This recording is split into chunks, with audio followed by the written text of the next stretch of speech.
Let's all go to the lobby. Let's all go to the lobby. Let's all go to the lobby to get ourselves a treat. Delicious things to eat. The popcorn can't be beat. The sparkling drinks are just dandy. The chocolate bars and the candy. So let's all go to the lobby to get ourselves a treat. Let's all go to the lobby to get ourselves a treat.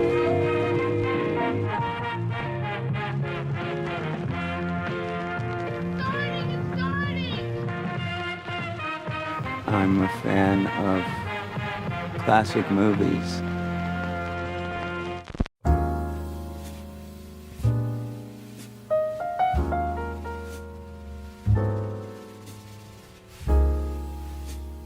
Hello and welcome to Overlapping Dialogue, a podcast of audio commentaries dedicated to discussing cinema that fascinates us in a way we hope fascinates you. We're your co-hosts, Kyle and Levi Huffman. I'm Kyle. I'm Levi. And we're this is our 6th episode now, I presume, right? Yep. So we're already moving through this fairly quickly.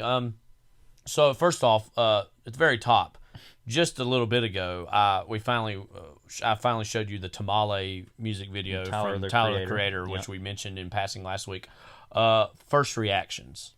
Well, first of all, I've never heard any of his music, but when I've always heard about it as, that Tamale music video. Yeah.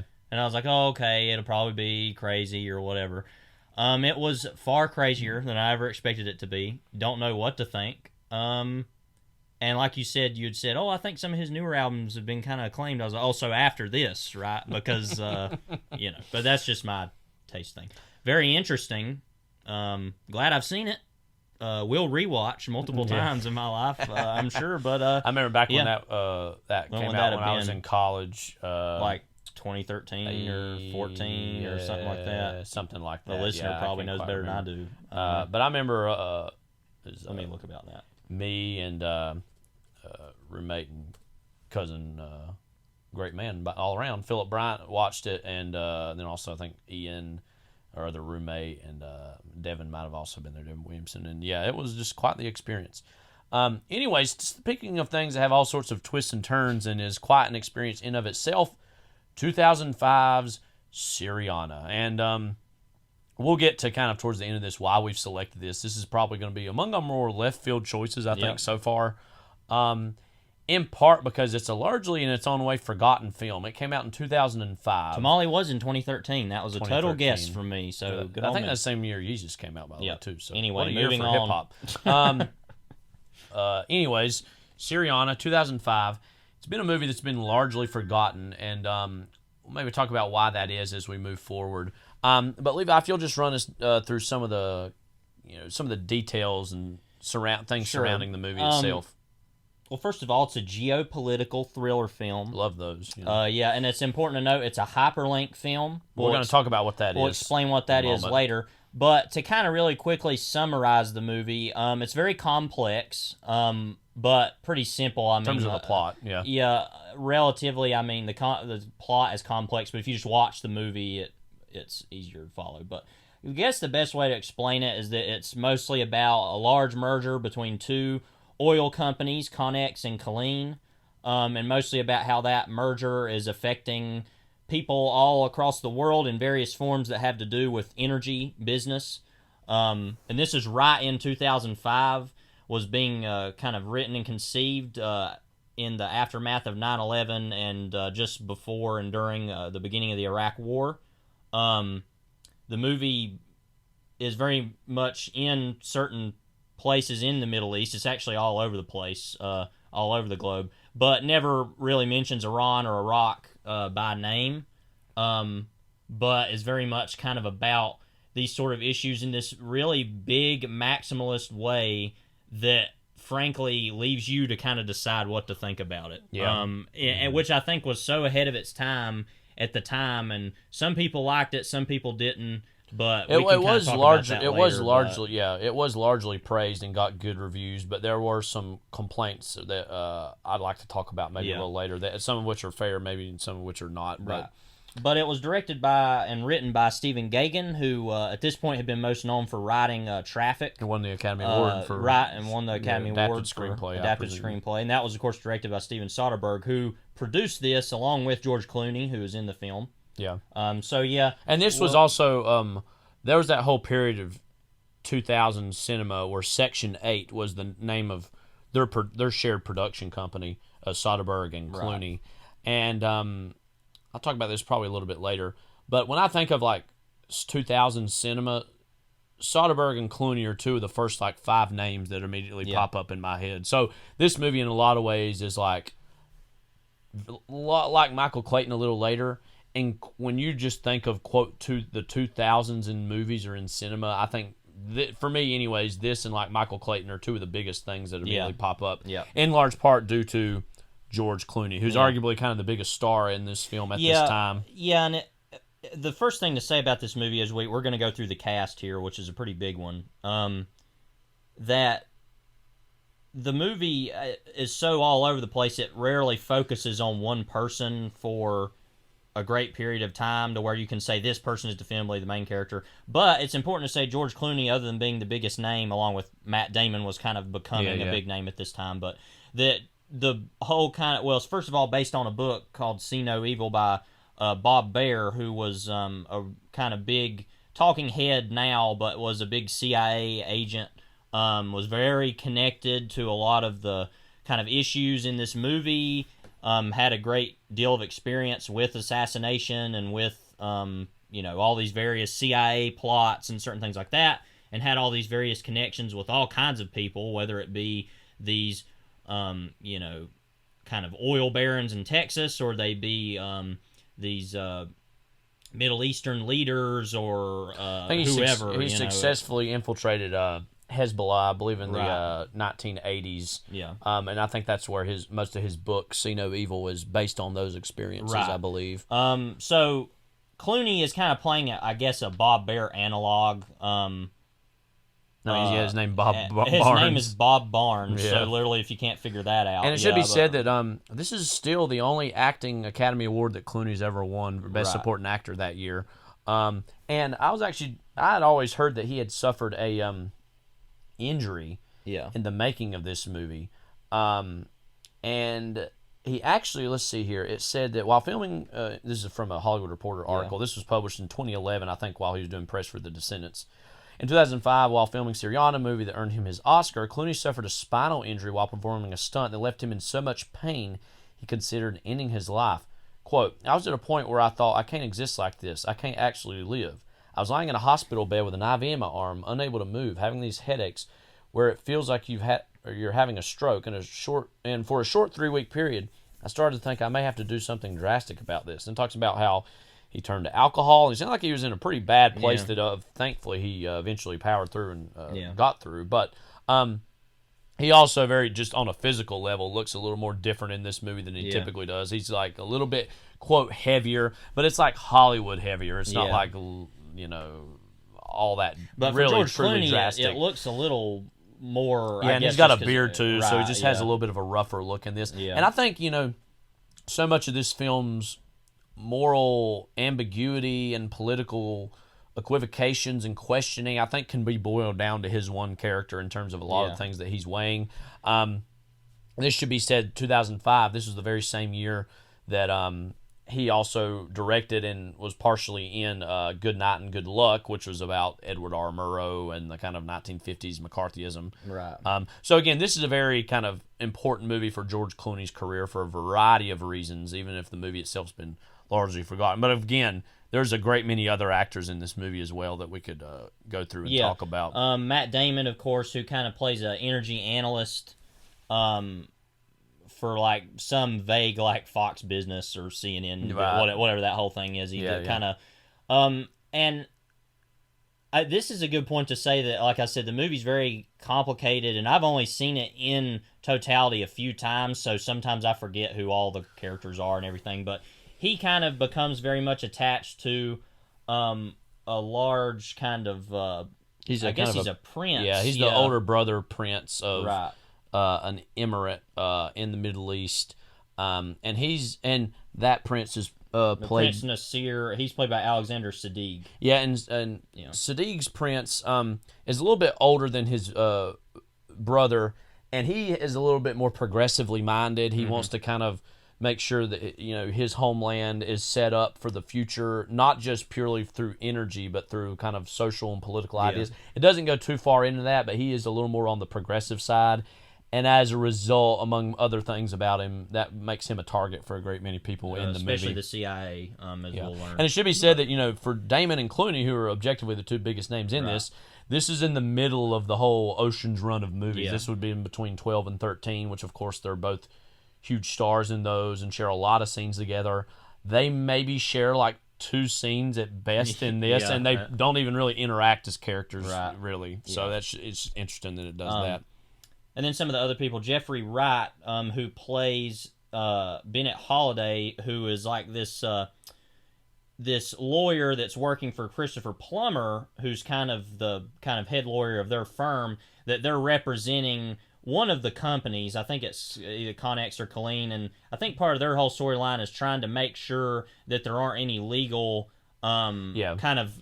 safeguards that would prevent this merger. Yeah, from this occurring. Merger's about to happen, which is, of course, you could just boil down to corporate greed or corporate takeover. And we'll talk about this as we go through the movie, probably my single favorite thread of the movie is most of the Jeffrey Wright stuff. Yeah. Not only because of all this corporate intrigue going on, but, and I think we'll get to why we're doing this movie later. Will touch on this.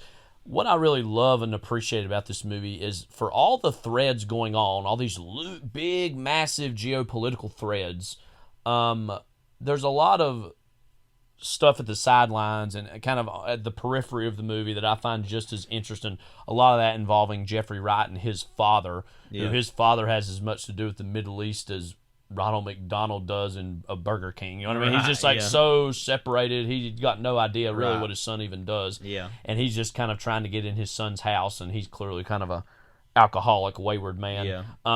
And anyways, this is our chance to really talk about Jeffrey Wright. I mean, we both love Jeffrey Wright. Yeah. He's in a great deal of many things. Most notably, just a few years ago, there was an incredibly bizarre commercial that aired on HBO. I think it was in the middle of season 2 of Westworld. It aired just before Westworld one time. And I guess the best way to describe it is this, and I'll say this as both of us being liberal progressives, this very tone deaf liberal progressive vision of, are we okay? We need to have a conversation with each other. And it's just very strange. Yeah, but here's a little clip that we're going to drop in that just, which I encourage you to watch the whole thing, but just to get a little taste of what exactly this is. Should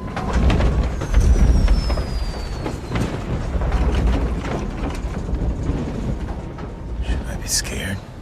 Oh, Jeffrey. We're flying, Jeffrey. Human beings. Incredible, isn't it? I guess. What a time. Aren't you just happy to be alive right now? Yeah, but I want to stay alive. Yeah, you'll be fine. It's just a little storm. Watch a movie. Or tweet something. This is your captain speaking. You may notice a few bumps, but nothing out of the ordinary. Hopefully, we'll be out of this shortly. We're fucked! Don't listen to him. How come nobody can see how fucked we are? Jeffrey? Stop riling up Jeffrey.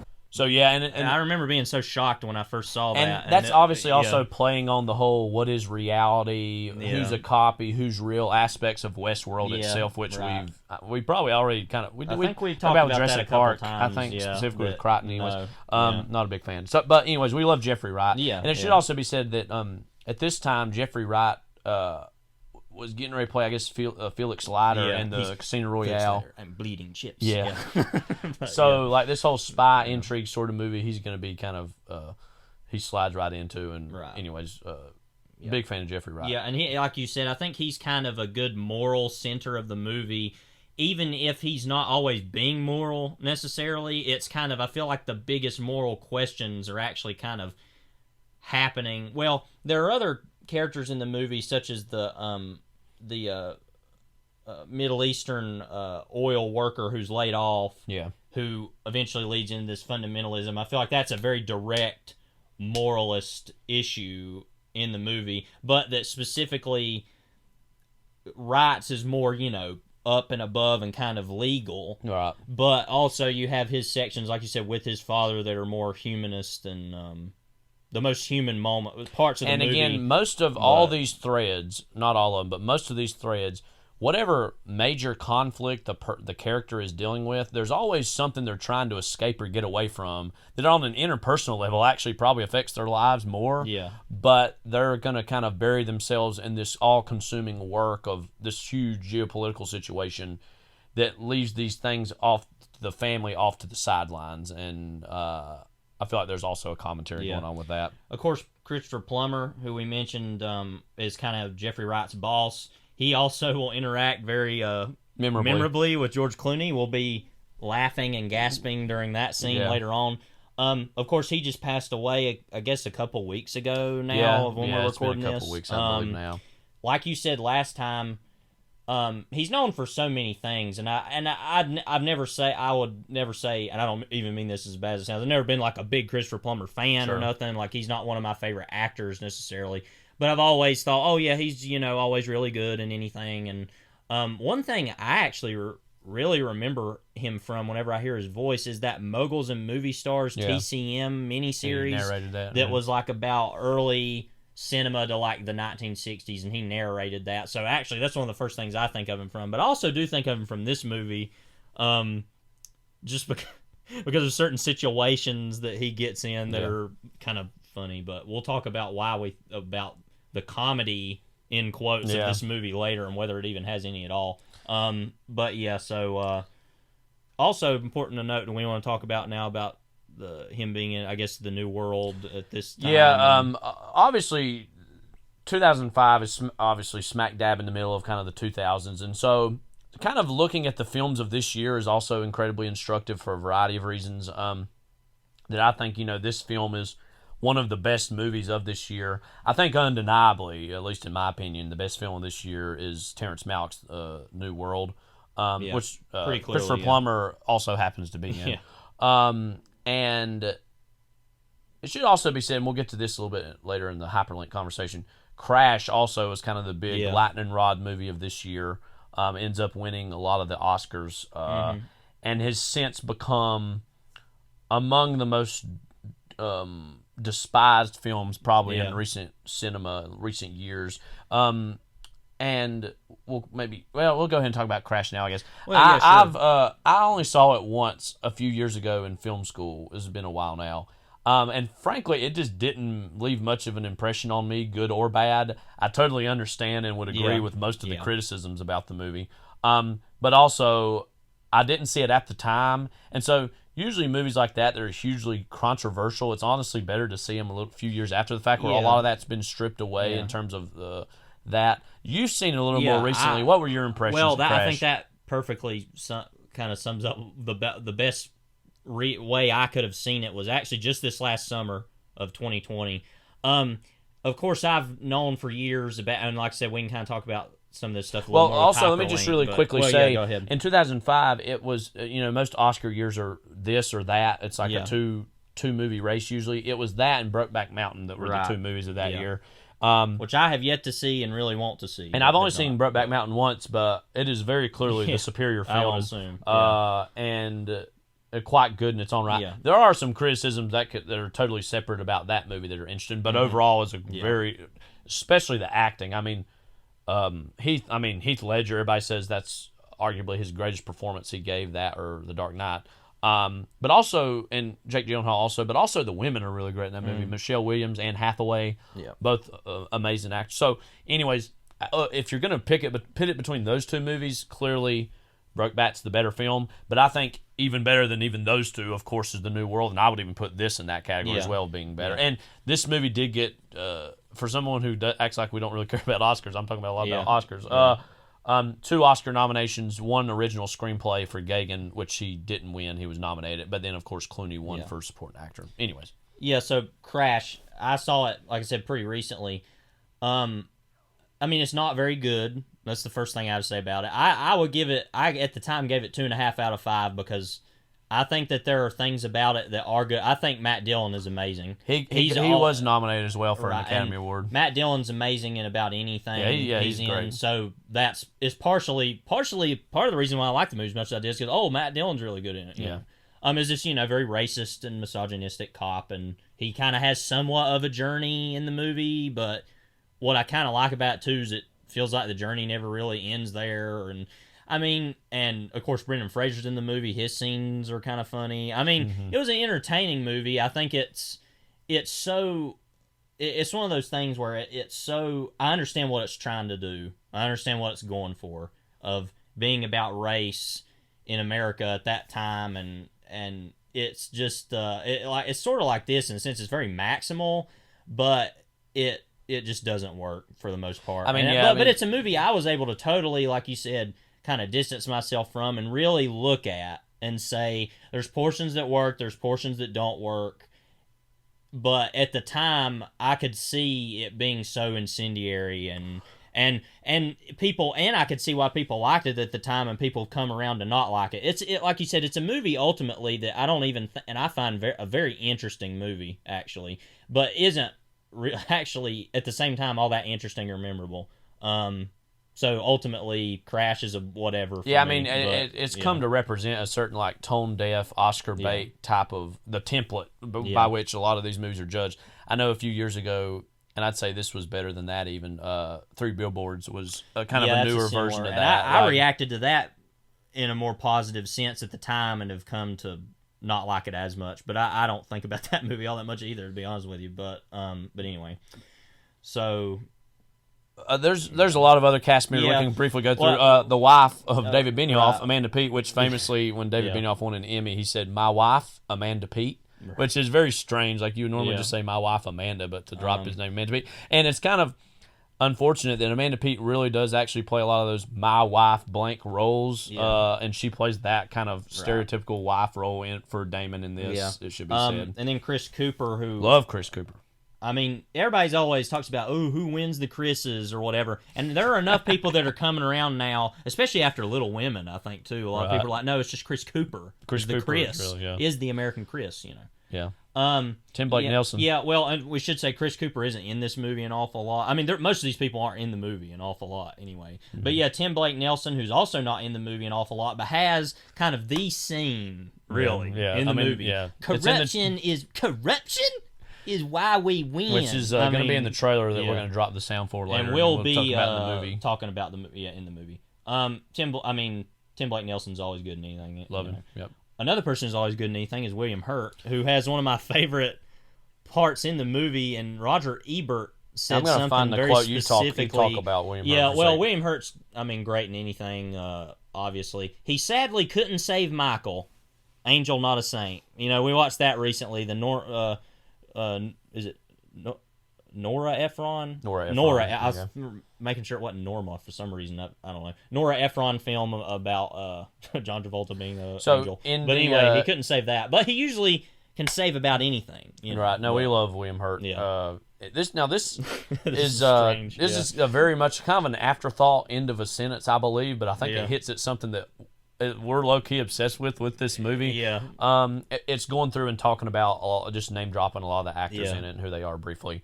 At the very end it says, and the mysterious Stan, played by William Hurt, is someone who is keeping a secret from the rest of the movie. And I wouldn't necessarily have phrased it that way, but that's actually an interesting way of phrasing it, is that one of the biggest things about this movie we talk about very often is the scene. It's a scene, not even really scenes. Right, between him and George Clooney, they're like meeting in a movie theater to discuss some information.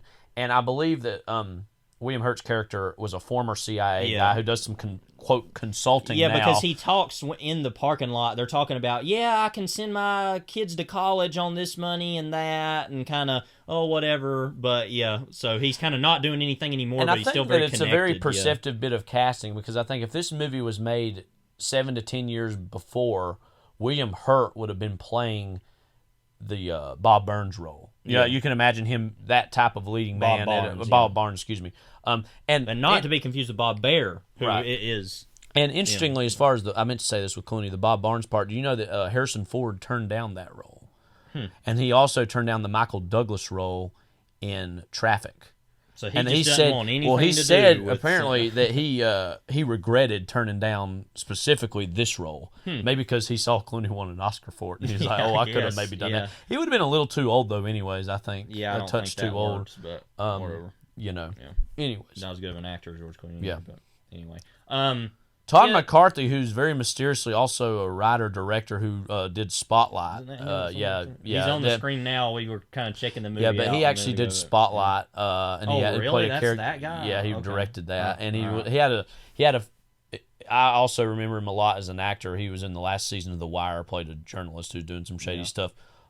Mark Strong, I think this was among the first times I saw Mark Strong, and he plays a lot of character parts.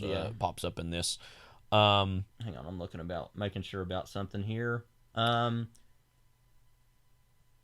okay. Yeah, and then one of the other big roles in the movie is Mazhar Munir, who is Wasim Ahmed Khan, who was this Middle Eastern kind of, I guess, early adult. Yes. Who gets laid off from working at one of the oil pipeline or wherever it is.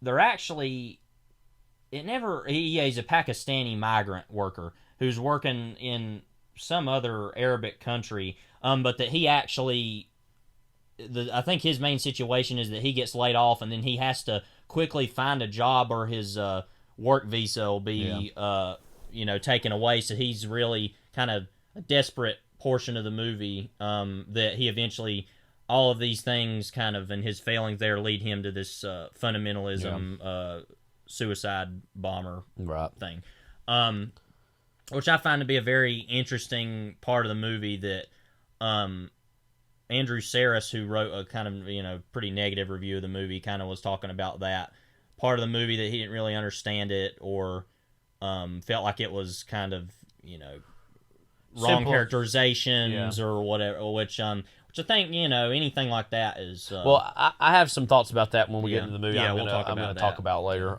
Does that do it for most of the main cast? Yeah, pretty much. But then there's we said Alexander Siddig, pretty big role in the movie as that prince, and then his brother Akbar Kurtha was his brother in the movie.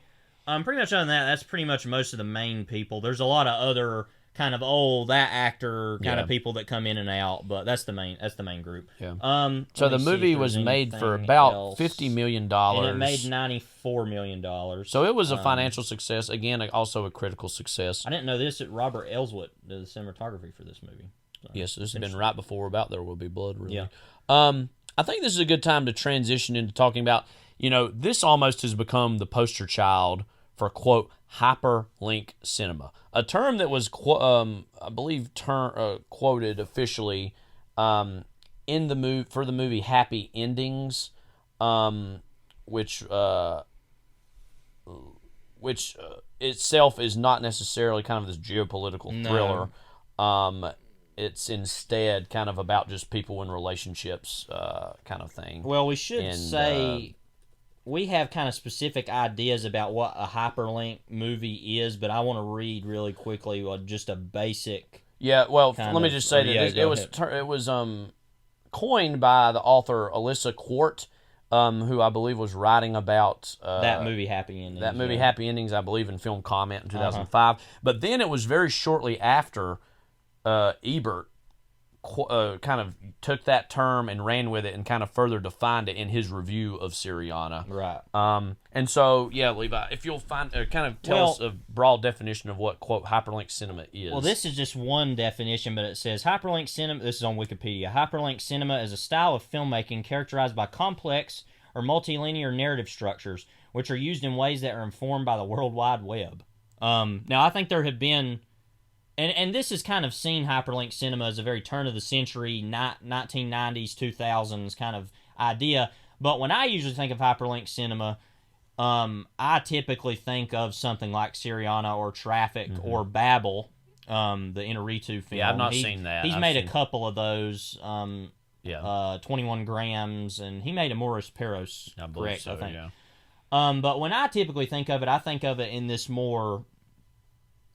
kind of above, kind of bird's eye view way of it's kind of like the way that a similar thing to this I think of is like David Simon TV productions like The Wire or that's obviously contemporary to this time and is not necessarily phrased in those terms, but it's definitely a TV version of these same ideas. Or even The Deuce or Treme. I think the big thing that for me defines hyperlink cinema is it has a journalistic lens. Right. That it's like more, trying to it's communicating less kind of story in the sense of like character centric and more in story in terms of like giving you a work of cinematic journalism oftentimes, which is why Traffic and this especially I think really check those boxes. Sometimes you'll see that once this term really came about, people started to look backwards and say, oh, what are some like older films that could be termed hyperlink cinema? The first of which usually people jump to is Robert Altman,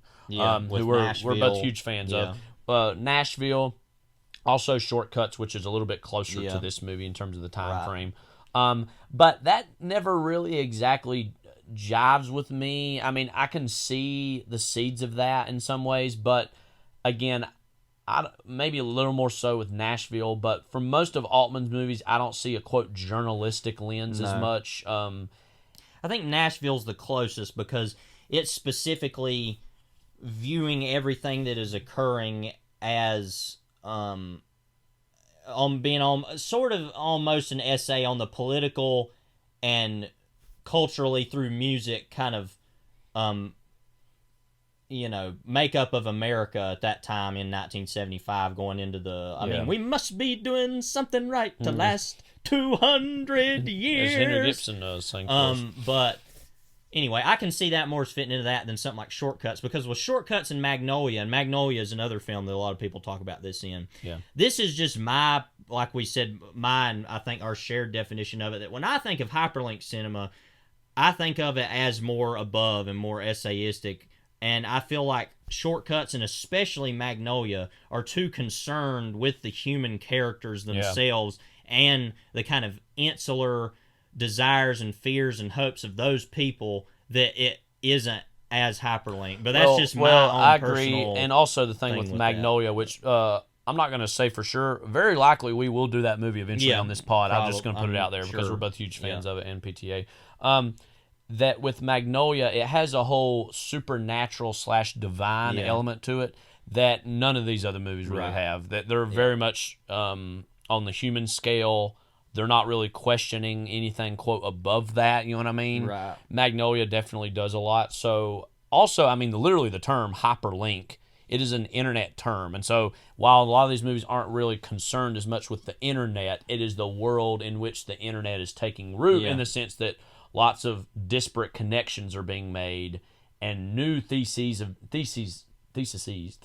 guess, are being formed that are more journalistic, are maybe a little less not concerned as much with the, quote, human element. But again, this movie has a lot of emphasis in its own little ways. And I'm not saying that, and maybe that's just like I said, there are many different kind of definitions for what that type of movie is. But I mean, some people would say that something like Pulp Fiction is, which I don't really agree with because that's a little too.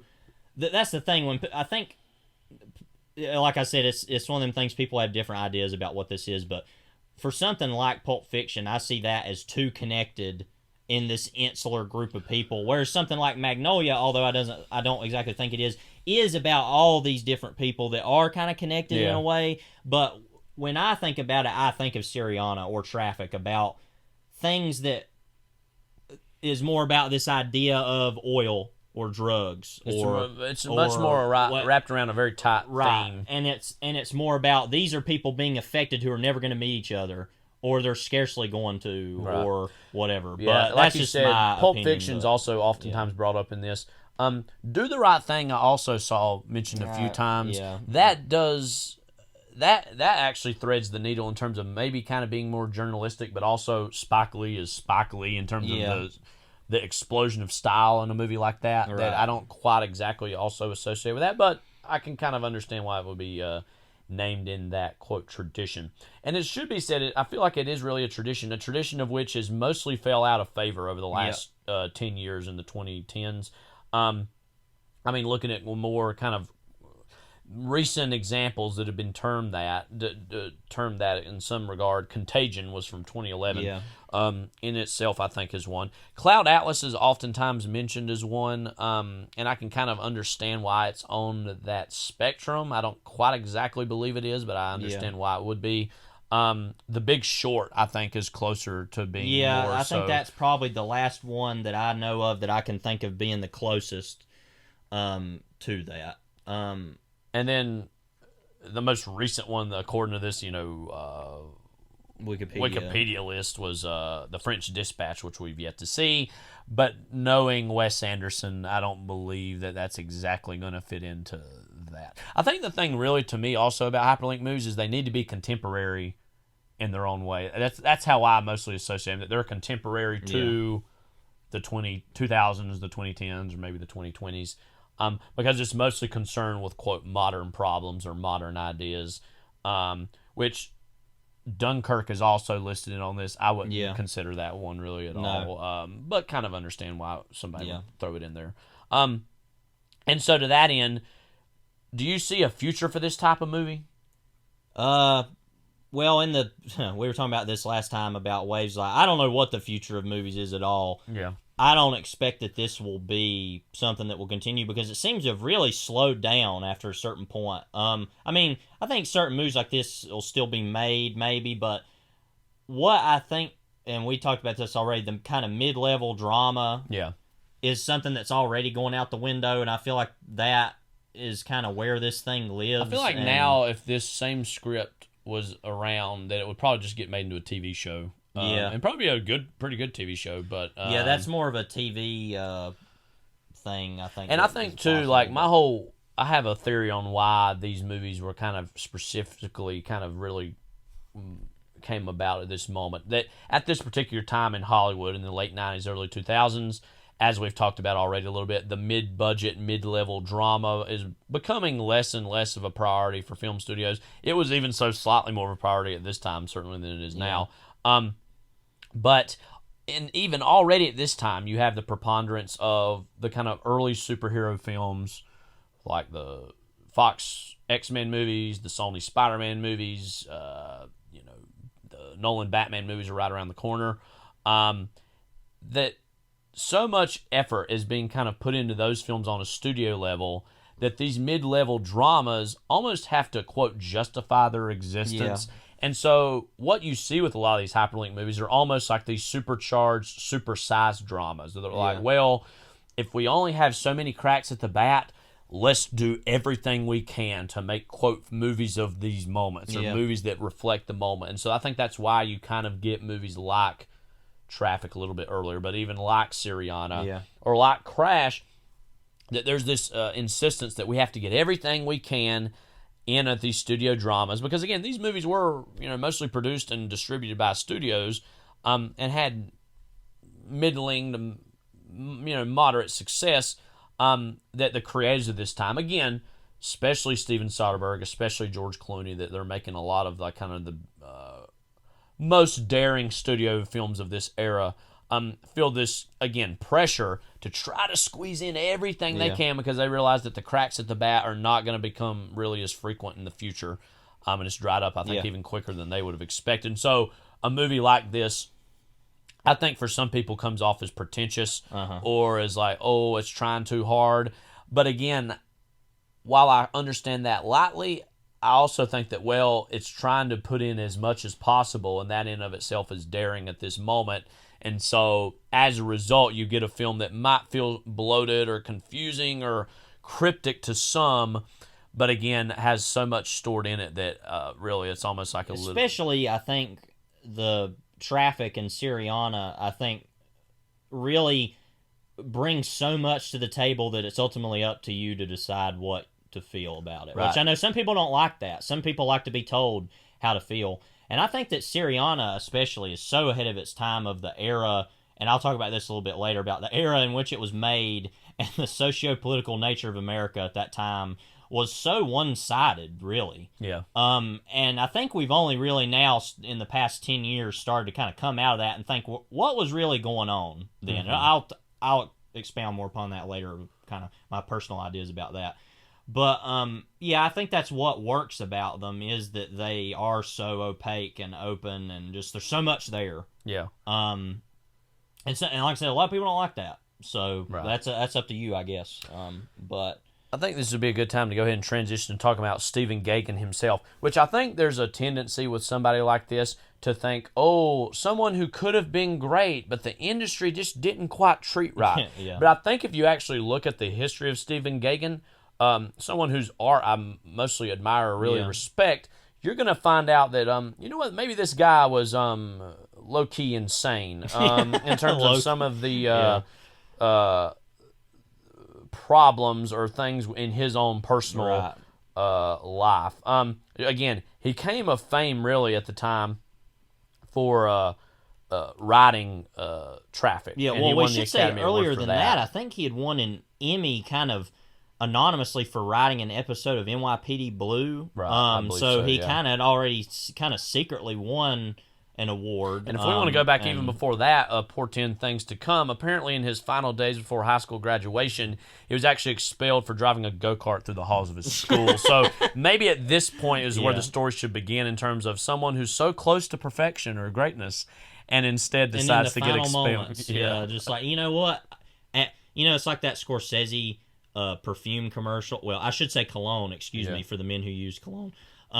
But that guy's like, I'm not going to be what they want me to be, and gets up, which is something we laugh about all the time. So I guess that was what he was really going for. Is that and kind of I know that he had a very serious drug addiction, I believe, which in his, really influenced 20s, traffic, which he came out the other side of, thankfully. And I think his questioning of a lot of things about the way the world exists in the context of drug abuse and how the world enables it led to traffic, or led to his interest in eventually developing, or at least the adaptation of that.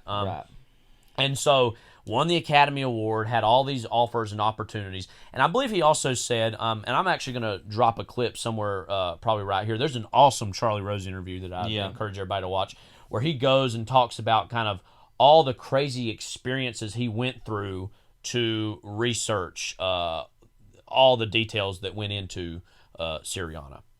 Did you learn things that you didn't think you could tell? Absolutely. I've lots and lots of things I don't feel comfortable talking about. There are a bunch of things. Without asking you to do what you've decided not to do, what kind of thing are you talking about? People who were murdered, people... Right. What? Right.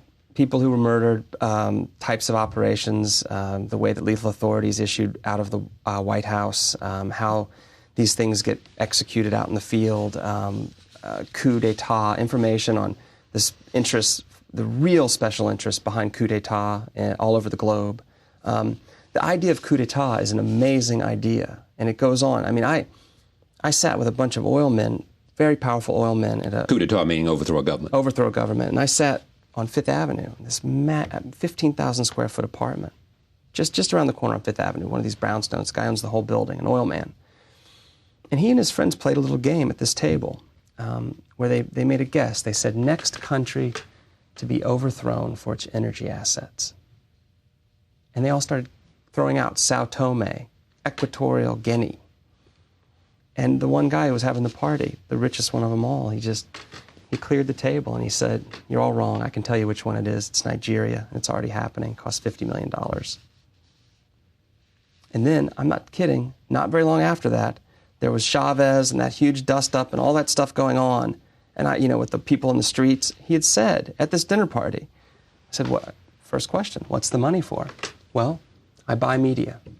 I buy stories, and I buy op-ed pieces, and I buy front-page stories, and then I buy mobs. I pay off mobs to show up in the street on demand. That's what I do. It's verbatim.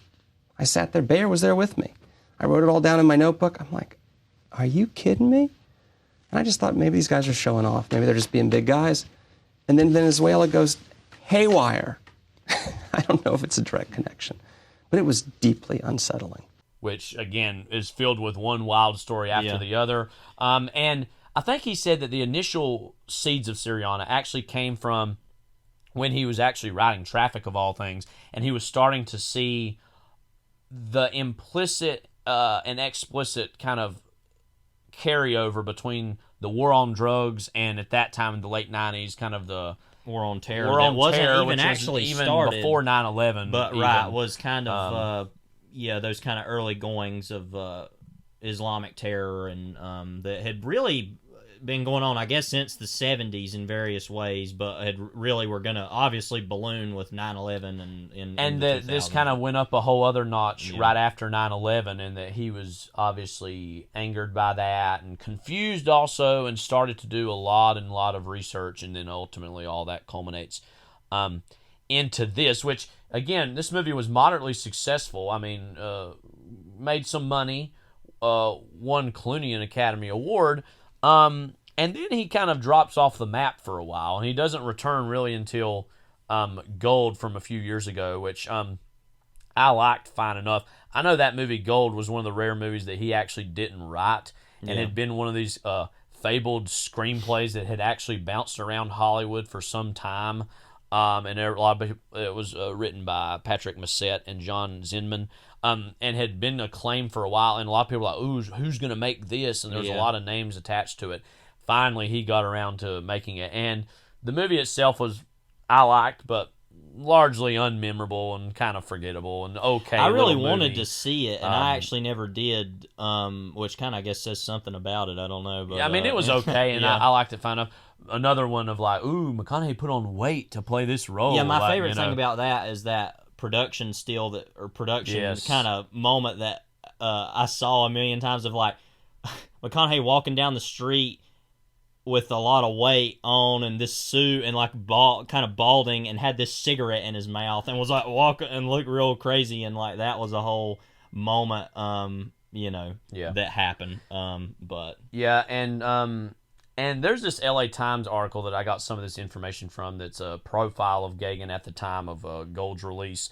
And the movie goes on and on about how he is really a kind of an independent guy, and he's going to buck the system, and that he's not going to play by anybody's rules, and that, yeah, he may have made a few mistakes along the way. And it should also be said that apparently some details came out that he was actually locked out of the editing room of this movie by Syriana, Soderbergh and Clooney, and that they reshaped the movie in some regards. Yeah, because I wanted to say really quickly, there was a section of the movie that totally got cut out that had Michelle Monaghan playing a Miss USA who becomes involved with a rich Arab oil man or something, and that apparently was filmed, I guess, and was totally cut out.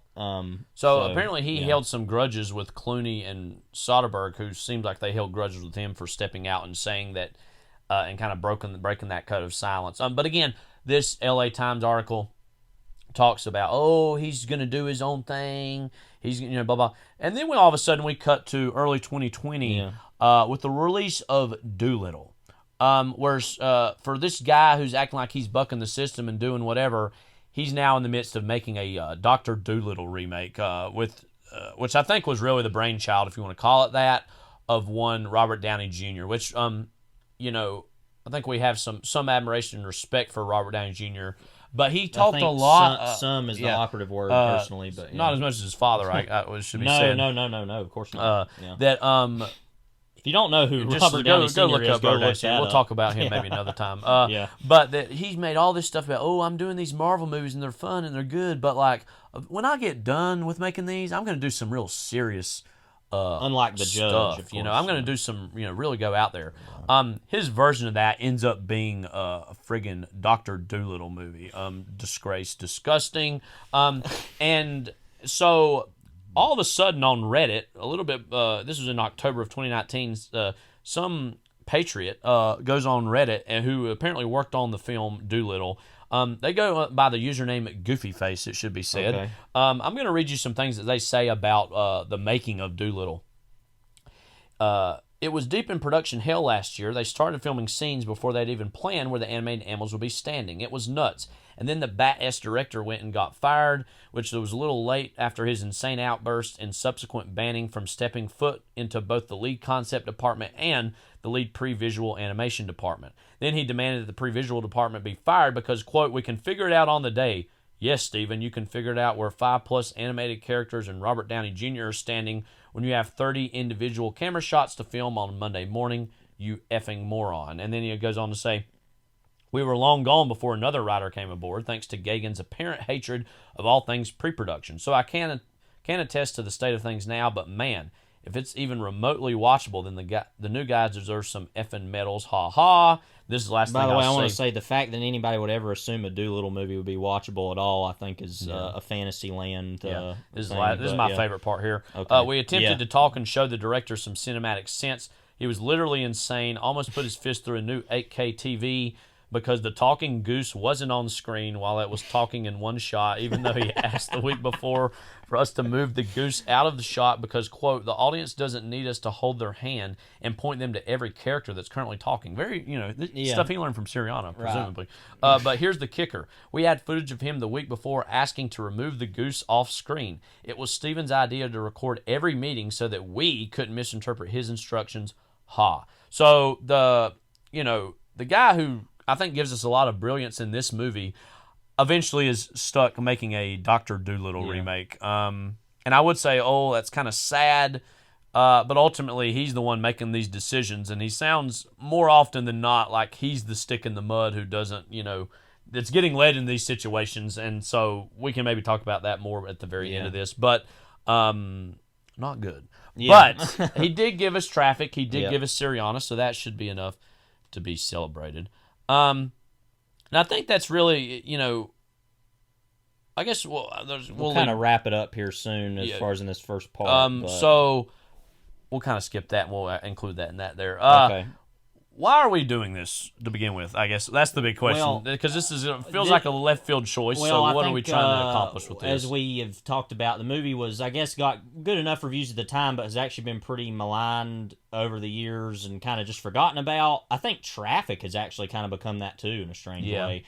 So part of it's another advocation like we did last week, but also personally, I was born in 1998, as we keep saying. I grew up remembering, I do not remember 9/11 occurring, but I remember the immediate aftermath, the beginning of the War on Terror, the beginning of the Iraq War. I remember when Saddam Hussein was captured and executed, and all these things that I never really understood, but just totally supported because America can do no wrong, right? Yeah. Over the years, as my own political ideas have changed, your own awareness and too, my own awareness has just become. I'm so fascinated by this time period,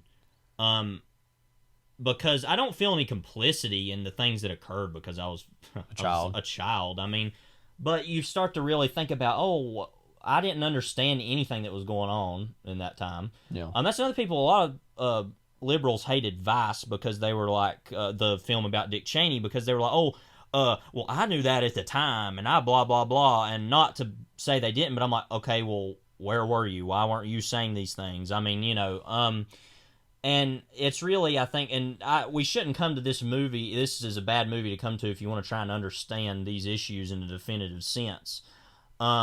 Of why the United States would invade countries that don't, frankly had nothing to do in these big ways with 9/11, and what the reasoning for that was, and whether or not that was really for democracy or not. Those are questions that we'll leave for another day, I guess. But that I'm just so fascinated by this sort of thing. And I think this movie, while not giving any definitive answers about those things, was already trying to poke at, but what's really going on here? Who is complicit in these things? And Stephen Gaghan himself said that, he feels complicit in these things because he's an American, and he's just trying to question, what are we doing? Why are we doing it? And that the movie was so ahead of its time, and even asking those questions, I feel like it's only now that we can really look at it and say, this is what this is trying to do. Although the time to have done that was then, and we're far past that now. So I guess the biggest thing just to say is, I guess try to learn some lessons from it. Yeah. But it's also just an incredibly entertaining movie. Any of these types of movies are almost like crack cocaine to me, of like the way everything moves, and it might not always make sense, but it's always watchable and always entertaining. So, I agree with all that. Someone who was born in 92, so a little bit before you, I do remember when 9/11 happened, and I was getting ready to turn 9 years old, so I would have been like 8 when it happened.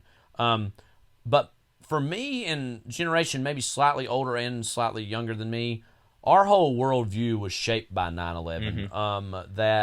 My whole conception of the world was came out of that. Oh, where is Iraq on a map? Where is Afghanistan on a map? Why would these people want to do all this stuff?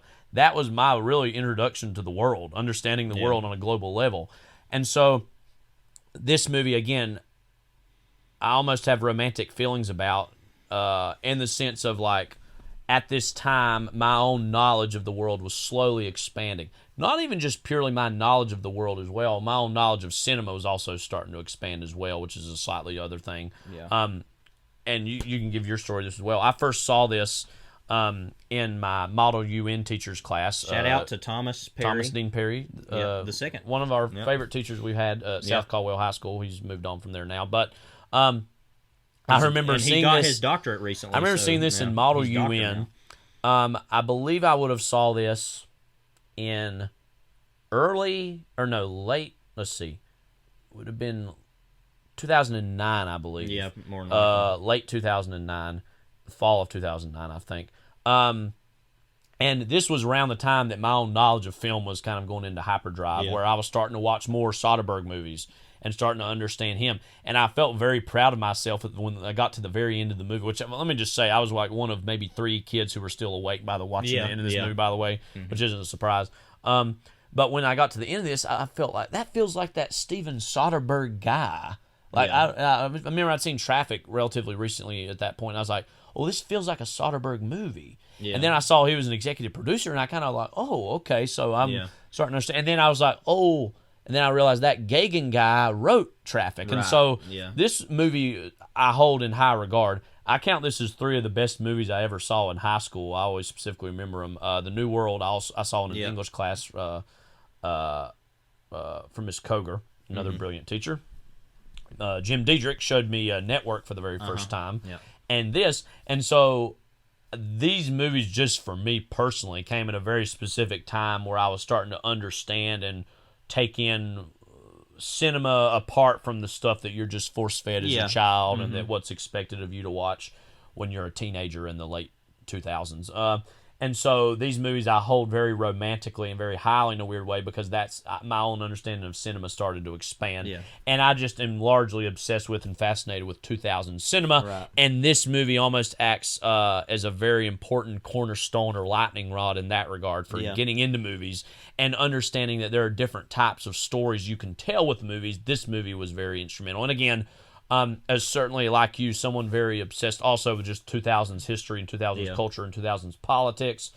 This movie is a very low-key, important, valuable document that, again, I feel like has been kind of lost, and we want to try to put back into the ether, so to speak, and say, hey, maybe we'll seek this out, maybe watch this. How did you first experience this movie? I'm kind of disheartened to say that I tried to watch this movie all the way through multiple times over the years after you had bought the DVD and you were a big fan of it. I started it all these different, and I was into it, but frankly I was too young to understand it. And always it was like something would always come up where I was unable to finish it. That was at a time when I didn't watch movies all the way through. I'd watch them in sections. I hate doing that now. I like to watch a movie all the way through in the moment because that's the way they're made to be. But yeah, it wasn't really until I guess around Thanksgiving of 2015, I remember specifically, I actually sat down and watched the whole thing in one sitting and was like, oh, okay, and like really loved it then. So yeah, I've had a kind of weird history with this movie that has made it, frankly, harder for me to understand in general, because I'm always like, wait, I saw this part of the movie and this and that. But yeah, so and I've seen it once, I think, since then as well. But yeah, so right. So I guess just one last little thing we want to touch on. We kind of talk about the quote humor of this movie. We kind of think it's funny. Do we really want to? I don't even know where that really begins, because this movie is so deathly serious. I feel like in its implications, but there's a lot of little low key comedic moments that we're going to probably point out as we're watching this. I don't know. I think part of it is the screenwriting itself. The dialogue is very dramatic, but it's like, and it's not that, it doesn't make it bad that it's funny or that it's unintentionally funny, but it makes it better to me. I think something also that is just so stone cold earnest and so stone cold serious, it just kind of almost a level of humorlessness that almost is its own form of comedy at some points, I think, with it. But we'll be exploring that. Yeah, as but we, I think and it's some of the this. actor combinations, like we said, that George Clooney, Christopher Plummer scene, which is very serious, but it's like the way that it is trotted out is just funny. I don't know. It's hard to explain. I think we'll touch on. We'll that try more to. I think we'll work through that as we're watching the movie. But we're gonna take a brief break, and when we're back, we're gonna tackle 2005's Syriana. Imagine 30% of America unable to heat their houses. Or gasoline $20 a gallon at the pump. It's running out. And 90% of what's left is in the Middle East. This is a fight to the death. I think we've got something that utilizes your specific skill set. His money's in a lot of dark corners. I want you to take him from his hotel, drug him, put him in the front of a car, and run a truck into him at 50 miles an hour. It's good to have you back in town, Bob. You want to know what the business world thinks of you? We think 100 years ago you were living out here in tents in the desert, chopping each other's heads off, and that's exactly where you're going to be in another 100. So, yes, on behalf of my firm, I accept your money. It is illegal to offer gifts, money, or anything of value to influence foreign officials. This is all business we're talking about, right? You've just visited what could be the most profitable corporation in America. Provided the government approves the merger. Provided there's still chaos in the Middle East. Do you understand what that means? It's like somebody put a giant ATM on our front lawn. Corruption? Corruption is our protection. Corruption keeps us safe and warm. Corruption is why we win.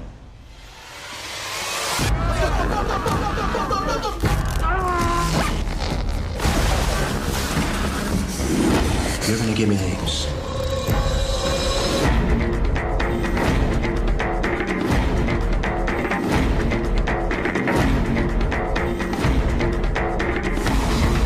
It's coming now. Take the target out.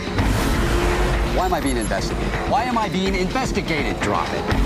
Hey! 4 miles. Your entire career, you've been used. 2 miles. No! Where'd that job come from? Goodbye, Bob. 1 mile.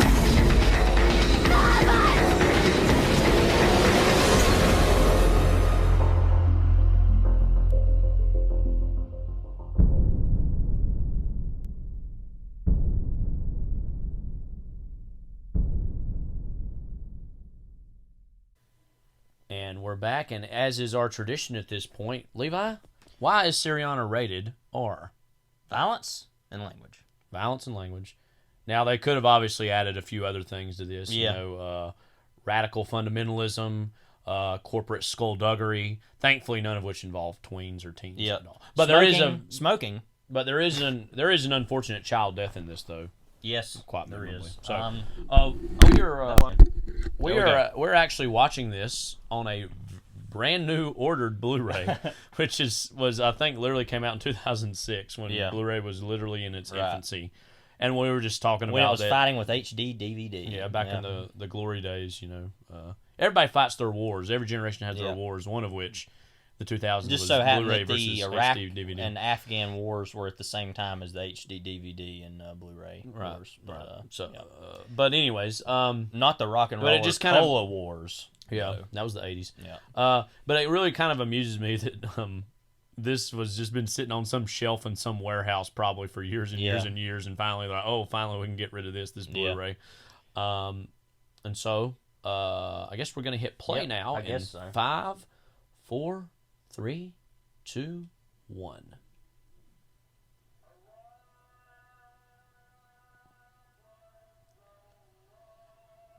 It should be said that everybody's already triggered.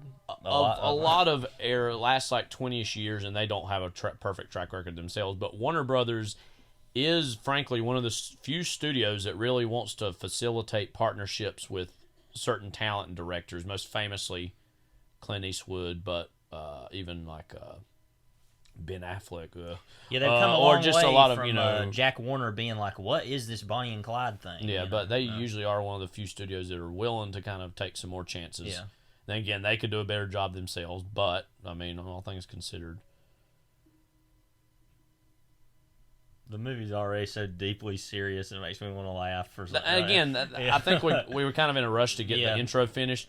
For me, I have a very specific itch when it comes to like earnest dramas and sincere dramas, which I deeply love, but also sometimes the total earnesty and sincerity of them are, as I said earlier, almost a little bit laughable in terms of the self-seriousness of it. But again, I deeply respect these type of movies. Because like, these people are fighting over who gets to even work. Like, and that's obviously immediately sets the stakes for all these almost, you know, this conflict. Who gets to destroy the planet for money today, if you want to look at it that way. Like this whole conflict, what we're seeing here in this moment is something that I don't think really anybody here in the West, for the most part, thinks about is who are the people actually kind of doing this work and at the root of not these people aren't perpetuating the problems, but like that they are the ones who are on the ground floor in terms of the, you know, exertion or extrication of all these resources, you know. So they are in Tehran, Iran. Yes. So I had forgotten that they actually were in Iran at some point in this, but I said not Iraq at any point. And so much of this movie, there is a committee for the liberation of Iran that various figures who come in and out of that. I believe that was based on the real one for Iraq, I'm guessing. Committee for the Liberation of Iraq, yeah.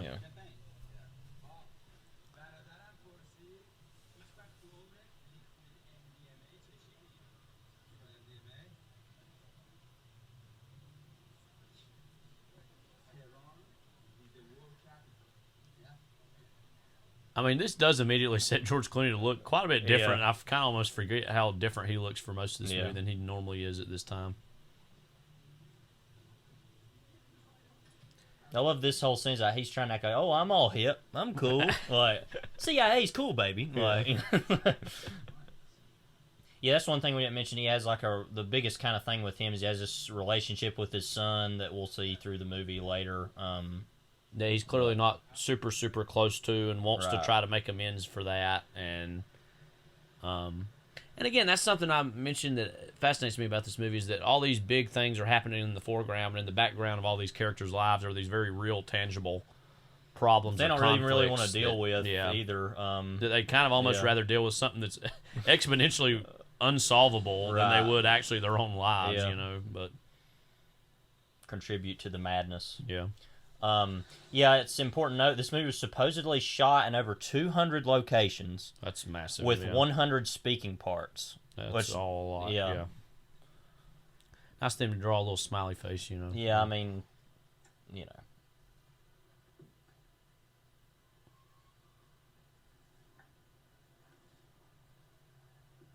We were kind of talking about this off air earlier about this kind of missile. This kind of course, gets at the idea of, you know, who is the CIA training wittingly or unwittingly, and that, of course, goes back to Osama bin Laden having been another fundamentalist, having been trained in the Soviet-Afghan war. The United States was far more worried about the Soviet Union at the time than they ever would have been of radical Islam. Right. And that's proved to be an even bigger problem. But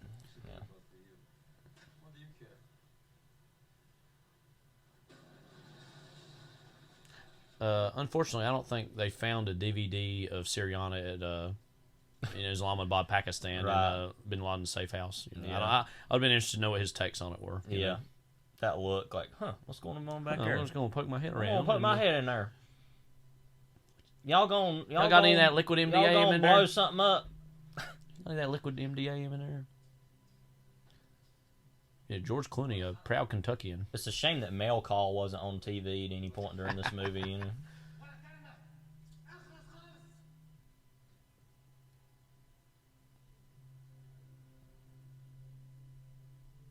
You know, this has a lot, as we've mentioned previously on the podcast, and might continue to be a thread.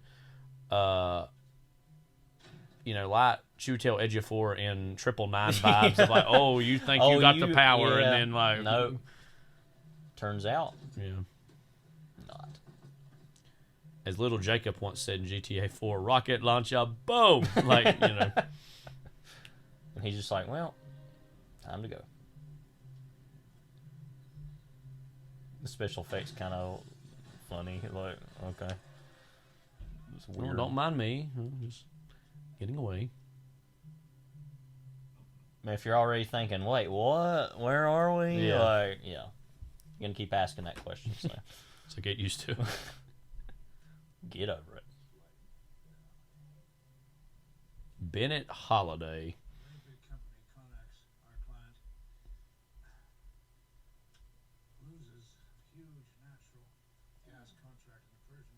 Oh, Lord. Oh, no.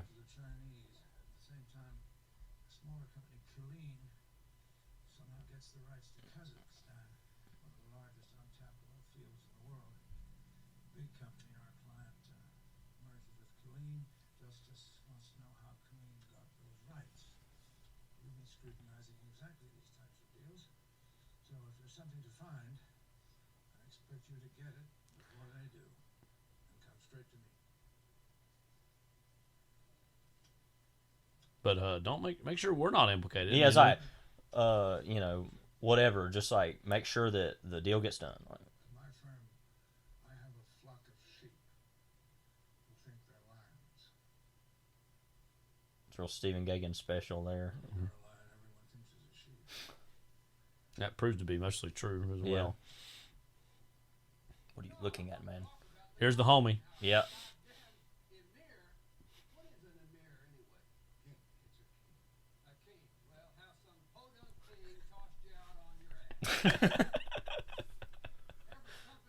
I mean, when you think Texas Oil Man, Yeah, Tex Richmond, right? I mean, Big himself. Texas T. I mean, got more money than Robert's got De Niro's, Yeah, which I've always yeah. thought was actually a really stupid thing that Right. annoys me. But More anyway, green than Vincent Van Gogh. Yeah. Got more ears probably too. But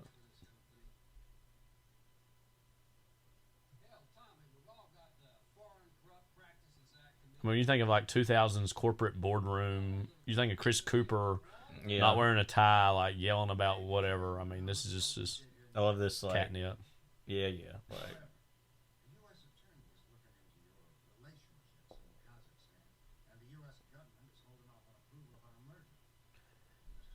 This is back when the U.S. government semi-cared about, you know, cracking down on corporate mergers, you know. Yeah. And that ain't really, you know, that's not that big of a thing anymore. Yeah, that stuff That was happens a all few the years time. ago, the AT&T yeah, that was I think the Warner closest I've merger. seen to anything happening with that. Yeah. And yeah. I've seen this guy in some other stuff. I don't remember. He almost looks like an Albert Finney clone, Yeah. but a clone that went and did his own kind of thing and ain't too caught up in being Albert Finney, you know what I mean?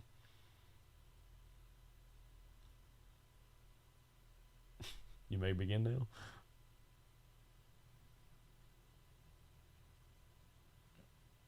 That like that same plane that was in Batman Begins they use in every movie or something like. I know it's just because all these private planes look the same. I think but- that's actually yeah, more but what it that's is. what but, I yeah. like. Yeah. Also in 05, should be said. You know what's funny is I was getting some gas today up here at the local, you know, local gas the hole. local gas hole gas station, and I was just thinking, oh, we're gonna be watching this movie. Like, I'm contributing to the problem, you know, like of all places now, Geneva, Switzerland. So decidedly neutral location. But is everyone there on the right side, like, or on no side? Mm-hmm.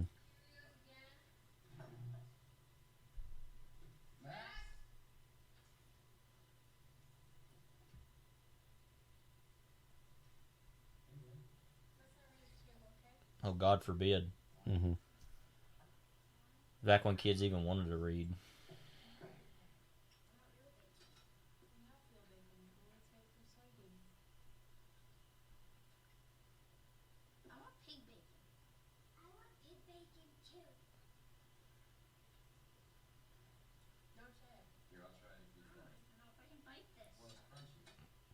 Sound like modern day energy lobbyists. Yeah. Like, I want the real thing. I want crude oil. Like,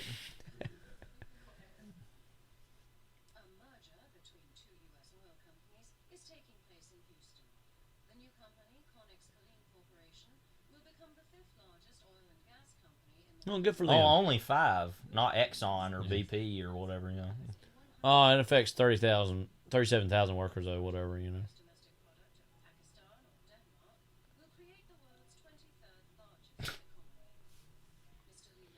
That guy on the left. Yeah. Oh Oh, yeah, the he's in a lot actor's of stuff. name. Yeah, he was in Public Enemies is what I usually think of I always him think of him in Most Violent Year. Oh, He's, that's right. He's the guy that's like, oh, maybe they need to carry guns on the trucks or Yeah. whatever. Like,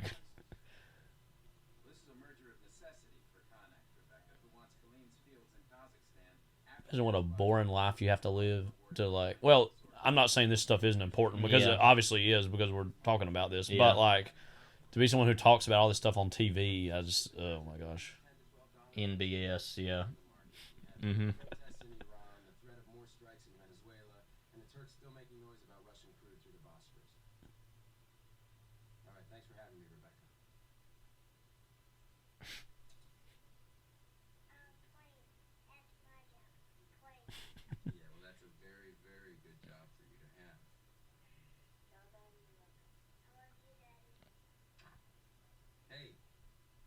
Hey.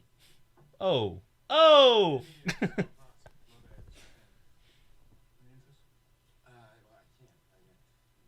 I got, you know, that's going to be my, when COVID's over, when we have to do things. Yeah. I can't. I It's got, like, you know. I got Syriana to watch again. Yeah. Sorry. Like for the 5th time this week. I know. As good as this movie is, it's not a movie that I want to watch like all the time, you know? It's like.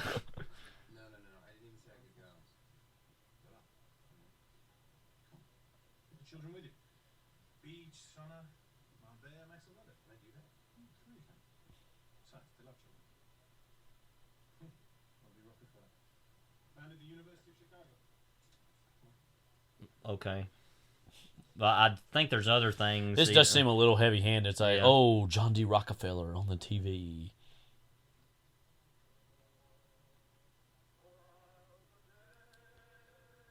He was old. Yeah. AF at that point.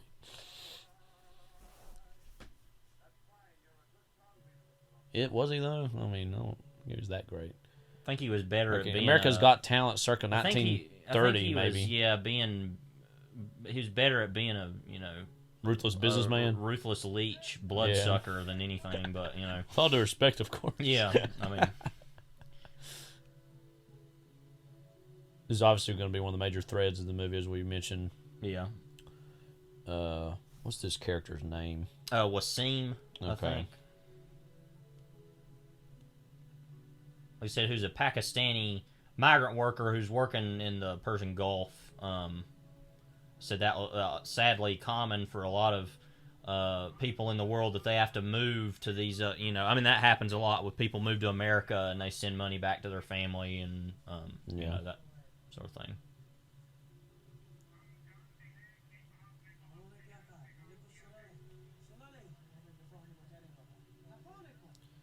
And that's his father. That they moved. They're sending money back to their family in Pakistan.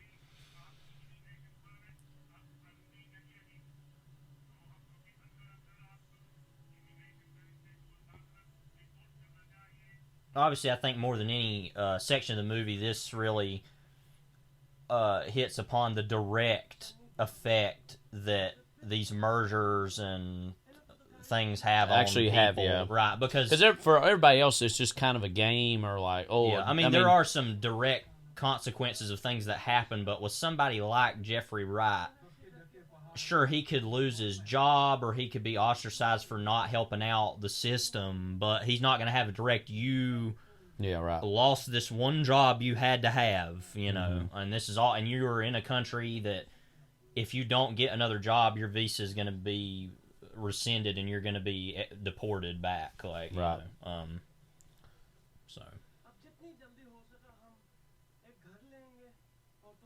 I didn't really talk a lot about the movie Babel earlier, but some of this section reminds me of a section of that movie. That movie's very interesting that it is about issues kind of similar to this in the sense of ethnicity and things of that sort, but that it's all more centered around one rifle that was sold passed around between these different people, and that it caused this like almost death, and it's like a long story, but that's a very interesting movie. It's not as good as a lot of these other ones, but it's interesting. That, of course, has Brad Pitt and Kate Blanchett, or is it Kate Blanchett's in that? Mm-hmm. Yeah, that are the two of the main people in the movie, but yeah, that's an alright movie, but Inarritu kind of really did. He was kind of one of the big, other than Gaghan, one of the big kind of progenitors of this style. Or at least the hyperlink. These are a different style than this, but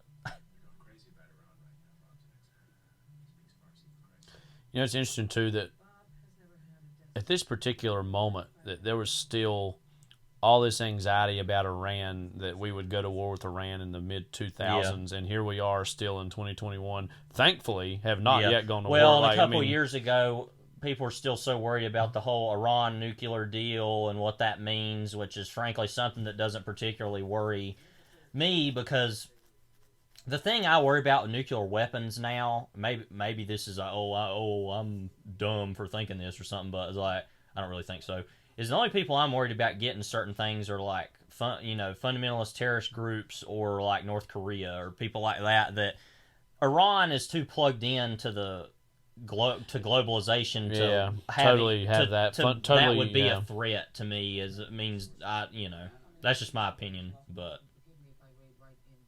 Viola Davis, I forgot she's in this. Yeah, which her and George Clooney I know are close personal friends, and she has a pretty big role in Solaris, the remake. Oh right, you've seen the remake. I've seen the original of Solaris, both of which we say are good. So I guess.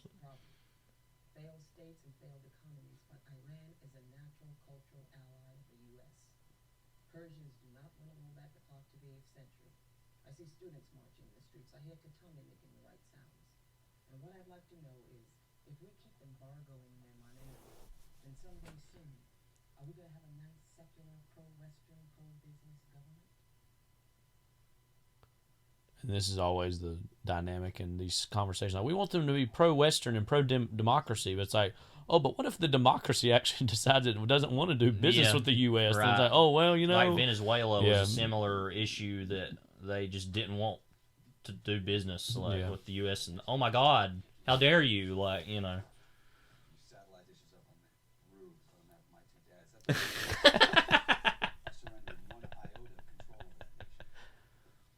It was like, let them get Wachi Yar, like that look. Yeah.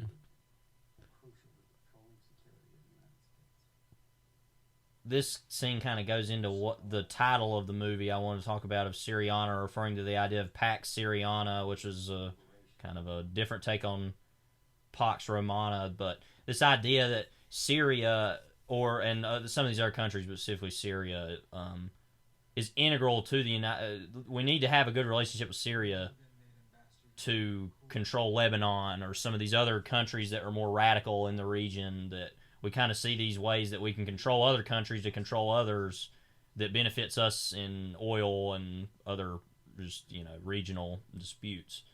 That right there tells us everything. It's like his son was trying to tell him about all these college intern plans or whatever, and he's just looking off somewhere else and pay attention to something else.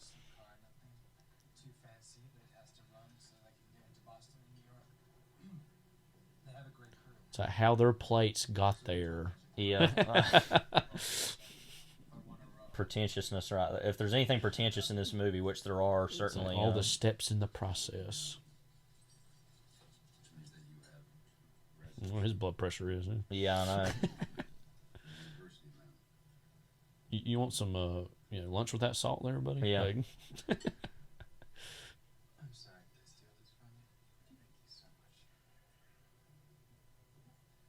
he's like, what the hell is human connection? What is that?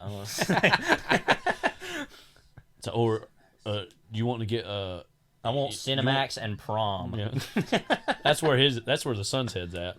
Prom sucks in Pakistan. Like, that'll be one of my no offense to our Pakistani listeners at all, but that would be one of my lesser problems with living in Pakistan, is how prom would function. Maybe the fact that they hid terrorists for a long time. I just realized this actor is plays an aide or someone who works under George Clooney's character in The Eyes of March of his campaign. Yeah. I haven't seen that still. I need to It's see pretty that. good. A lot of just great direct actors. that, Yeah, George Clooney? he's got kind of a big. He's the candidate that. Yeah. But he's not really a huge character as much as some of the other Right. characters. But What about Money Monster? You want to see that? I mean, I guess one day, that Jodie Foster film. But Philip Seymour Hoffman and Paul Giamatti especially Yeah. are pretty great in. Now we're in Ides of March. Spain. Like, okay, like.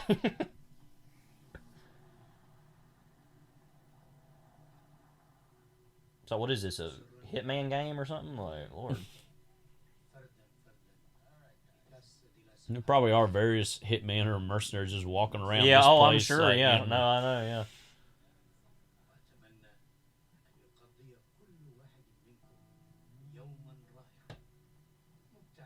Have you seen the Green Zone? That's a Matt No, Damon, I haven't. Green Have you seen Grass that? movie. I think. Yeah, it's okay. That's another filmmaker we didn't really mention, and he's not exactly making hyperlink movies, but like 2000s dramas, especially dramatic thrillers that maybe have something to do with terrorism and or the Middle East. A lot of green grass stuff. Yeah. Of course, he did the last two in Born Supremacy and Born Ultimatum. Right. Green Zone, United 93, which is Yeah. quite good. I'd say that's among the best post 9/11 movies. I guess this would be also, but I don't. I mean, while it's part of the War on Terror, I don't think of it as a quote post 9/11 movie, even though it is. Yeah, United 93 is really good. United 93 very clearly is.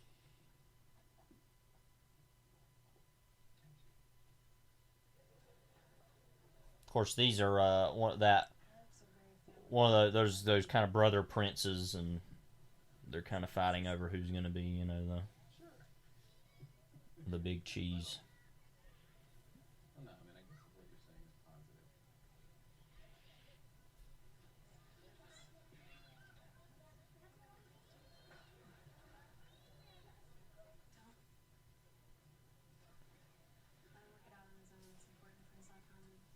Okay.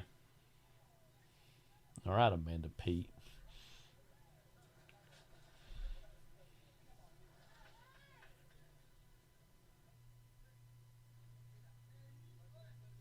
Which that whole conversation is going to end up having all this implications as far as guilt or complicity they feel and what happens to the son.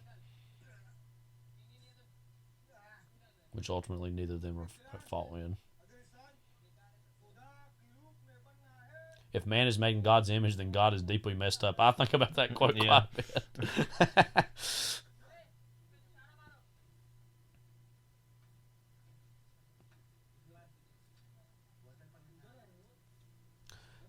And something I was going to say about these sections of the movie. There was some criticism, I know, I think lightly brought up in the Saris piece that we read about this. Yeah. About kind of making this, among other things, the movie a lot simpler than it really is. In that regard, it actually reminds me of some criticisms of Don DeLillo's Falling Man, which I think is actually a pretty great book, and DeLillo's my guy. He's my favorite writer. That he's made that both of these things in their own way maybe simplify these, and that book, it kind of makes it more that the person is purely, really, truly a true believer fundamentalist. Mm-hmm. There's some characters in the background that vignettes it kind of flashes to be eventually a terrorist. Right. And in this movie, it almost makes it more like it's purely an economic circumstance that this guy has no way out, and that his only way out is this religious justification that he may not even really truly believe, but that he's bought into enough because that's what gives him some agency or autonomy. Right. And that I think you can't put like a big blanket statement on why anyone would be a suicide bomber or terrorist. But I think in a lot of ways it depends on the person. But also it's some combination of those two things oftentimes. Because I think a movie like this sometimes discounts the amount that a lot of the people who do commit acts of terror like that, a lot of them really do believe the fundamentalist aspects of why they're doing it. But then also, again, a movie like this kind of points out, hey, that there is maybe some kind of grievance politics that in that way are not that different from domestic terrorism here in terms of people thinking they're losing autonomy or losing agency. And I think this movie mostly walks that line pretty well. But, you know, anytime you're kind of, especially a U.S. Western-centric movie, depicting that, it's going to be opening itself up to justified criticism, Right. I think, at the same time. Yeah, I agree. Well, let us watch our horses. And I know another thing I think Sarah's brought up is that this movie isn't maybe as critical as the Chinese as it maybe could have been. Yeah. And I think the only thing you can really say to that is, well, it's an American movie. Yeah. So I don't think they were really worried about, how this is, quote, going to play in China. I don't think they really cared about that. It was more just purely like, we know this world better than that one. And even though we're trying to depict worlds that are not, quote, our own, that's a whole other maybe equation of this movie that also, there's the Chinese element to this that maybe isn't getting as much criticism as America, but by virtue of time frame and America's a global superpower, that of course we deserve more criticism, maybe, is, you know.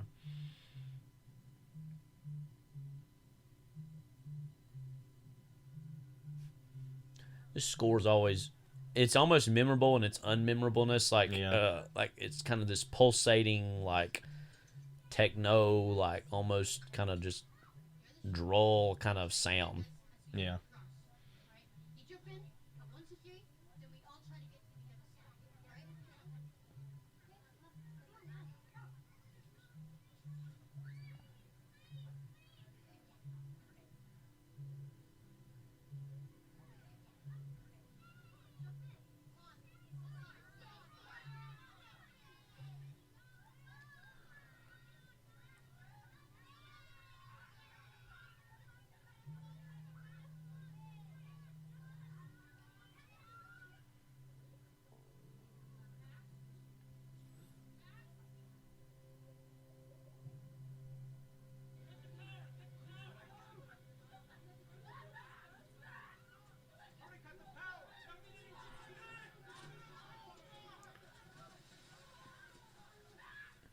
Barely cut out the power quick enough for him not to be shot.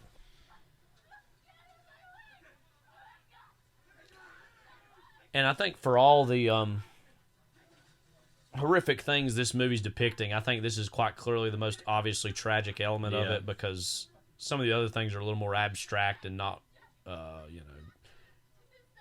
hard to really who's, quote, at fault or who to blame for this. And this is obviously the death of this child is obviously awful.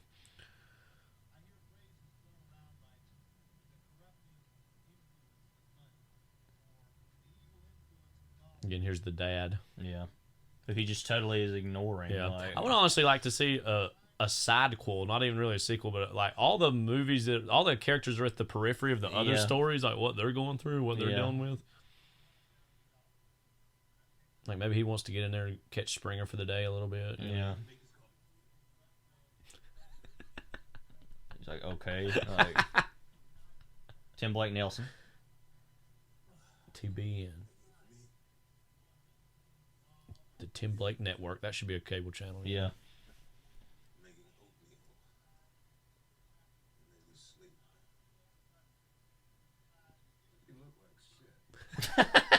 Wow, for him to say that. And he's like, hanging out on the stoop, like he's like yet to be processed. Crap, like trouble at work, like Please don't smoke in my house. He does it anyway. He's like, whatever, yeah.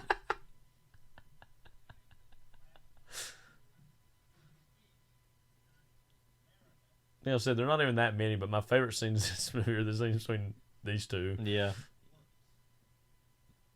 What is all this crap? Like, I mean, I agree. Like, I wonder what he used to do for a living.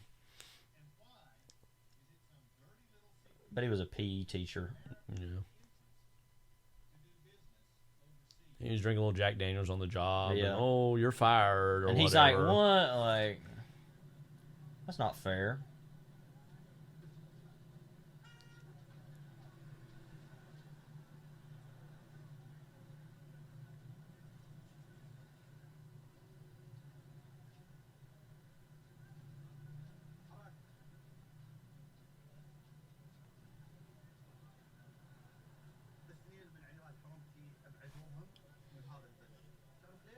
Awesome beard, by the way. Yeah.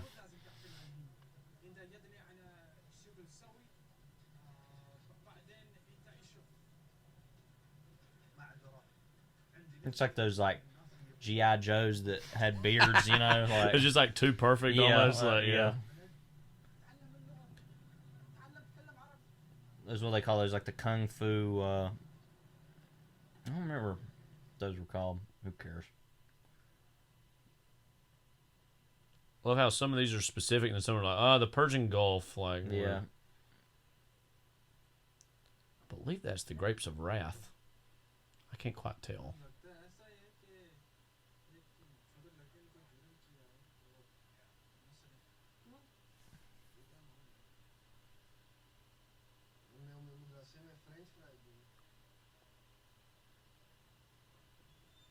That'd be enough for me to go to Islamic school. French fries. Can't get enough of them.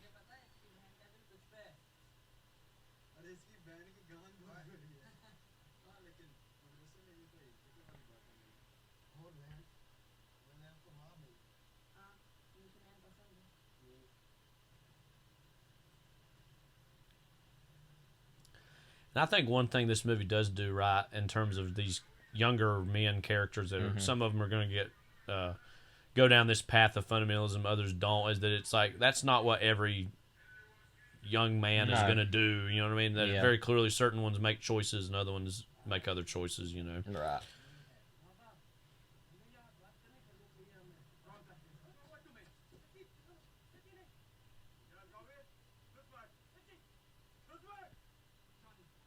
Johnny. Johnny. Oh, not funny. After yeah. That,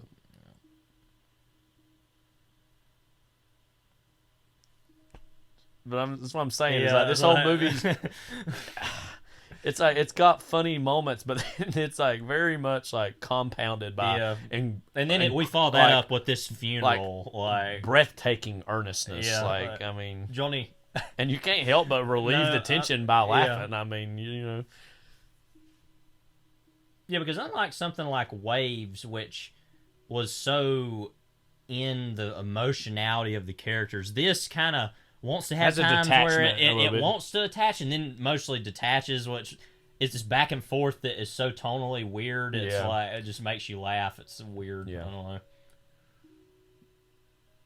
Which is interesting because Traffic, I don't think there's a couple things in Traffic I think are kind of funny, but I don't find that to be that funny of a movie at all. I don't either. Compared to this, some things Luis Guzman says here and there, maybe, but and like some Benicio del Toro stuff, but and that guy's like Cordel de Tijuana, that guy that's like that evil general or whatever. It's kind of funny, but I mean, but meanwhile, and just Topher Grace acting in general is funny to me. But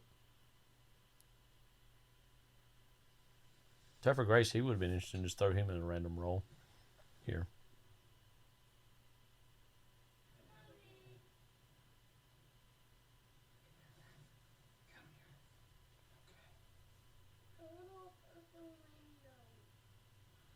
Like, why? Anything out there?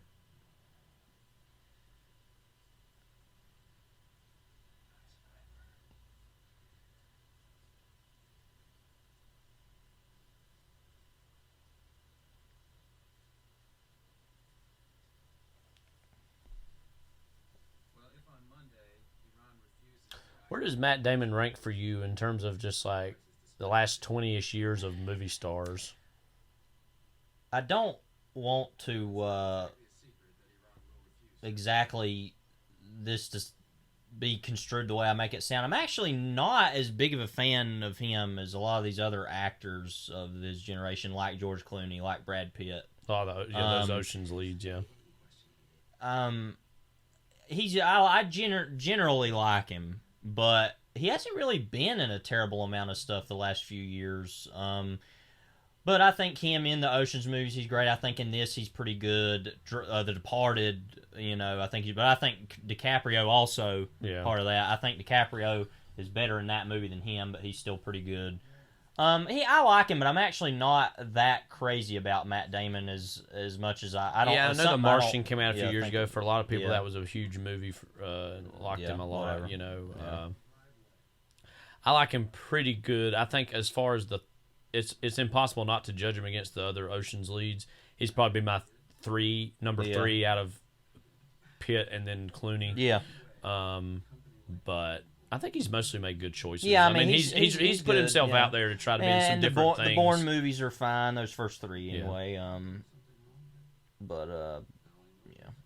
I mean, yeah, he's okay. I actually don't really think about him too much. I mean, I know he bought a zoo one time, but other than that, we did that. Yeah. Like, I think it's the U.S. attorney he's talking to here. I think what it said. Something like that. Some boob. Some white guy in a suit. We know that. Some corporate boob. Bennett Holiday. I don't understand what you mean. I don't know what you mean by this accusation. I'm bleeding chips. I guess this, literally been a year before he was Felix Leiter. When he was indeed bleeding chips, right. Yeah. Him playing racquetball, that's hilarious. Yeah. That's like classic corporate guys hashing it out. Yeah, it's like, scene, Cape Fear, the remake with Nick Nolte. Yeah. There's some scenes of him early on, of him and like Elena Douglas doing that. I was just like, okay. And they're like being real aggressive, and it's like, okay, I don't know. The plumber's on his way over to the table. Yeah.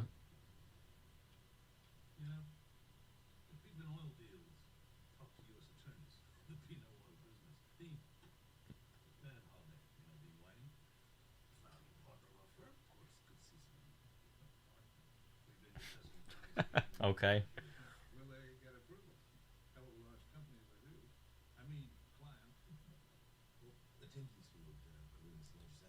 I mean, Plummer's look, especially in this scene, but throughout this movie, is literally the embodiment of corporate DC lawyer. Yeah. Of someone who actually you can't take your eyes off of because he's a handsome man, great suit, great white hair, but immediately just you're like, that guy knows far too many awful things, and that knows where all the bodies are buried, Yeah. This is in the unnamed emirate. Yeah.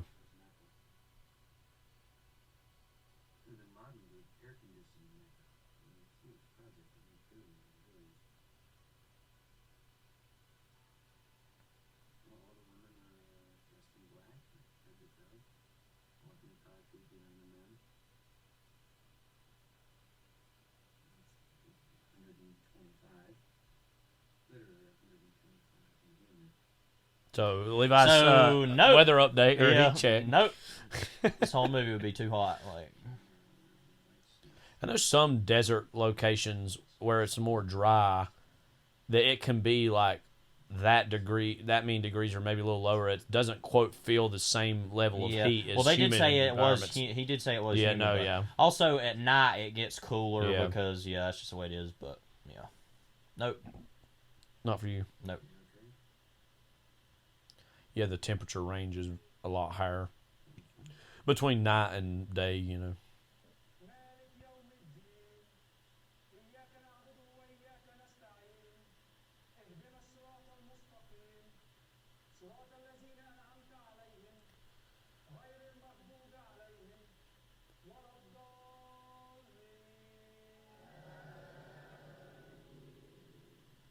There's mostly people wearing white, and then guys wearing athletic sport wear jacket,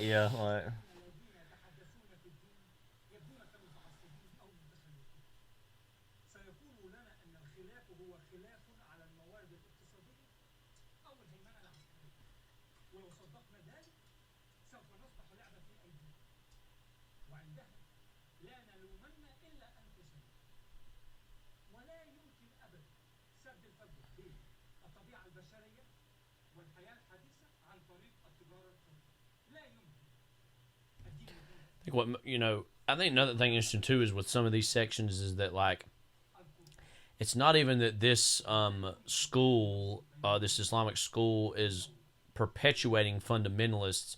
It's that there are fundamentalist elements that exist in the school that are kind of recruiting and poaching certain young men. You know what I mean? Yeah. Which makes it kind of even more hard to grapple with where the truth and the fiction,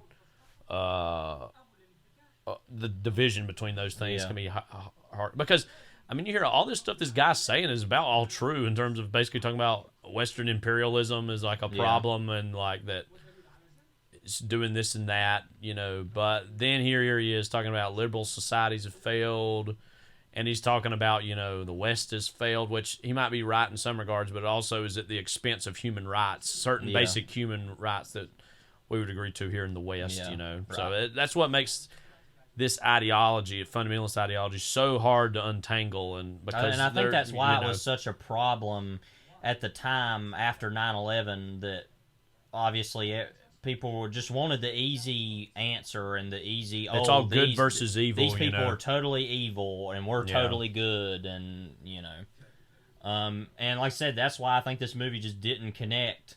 Is that it was too ahead of its time of being like, well, what about if all of it's wrong or all of it's right, or you know, or what, you know, everybody's a little bit wrong, a little bit right, kind of thing. And that might Except sound for like Christopher Plummer's character, who's probably all wrong. Yeah, I think he represents the purest evil in the movie. There are certain people that are totally wrong, definitively in the movie, but you know, because somebody like him's just playing everybody against each other, right?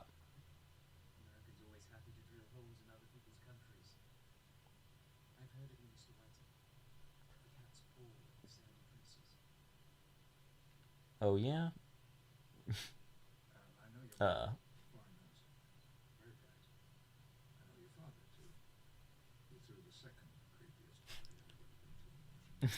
What? The second, like, what?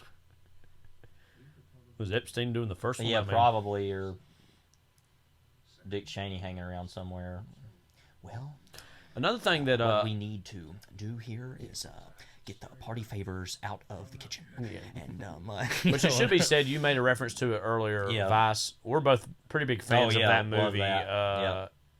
Maybe we can talk about that. And I at a think, later like date, I said, maybe, part of that is my obsession with this time period. Yeah. And I feel both connected and disconnected from, because I feel so connected to it, of the DNA, the way that I viewed the world in that time was so much through informed by all that. Everything I was seeing on television. Yeah. And it was so simplistic and so pointed about what the right and the wrong thing was, and now it's like, oh, actually I was I had no clue what was going on. Well, of course, you think you know everything even when you're that old, right? You know, you know nothing. Like, you know, I didn't even know what energy meant. Like, you know.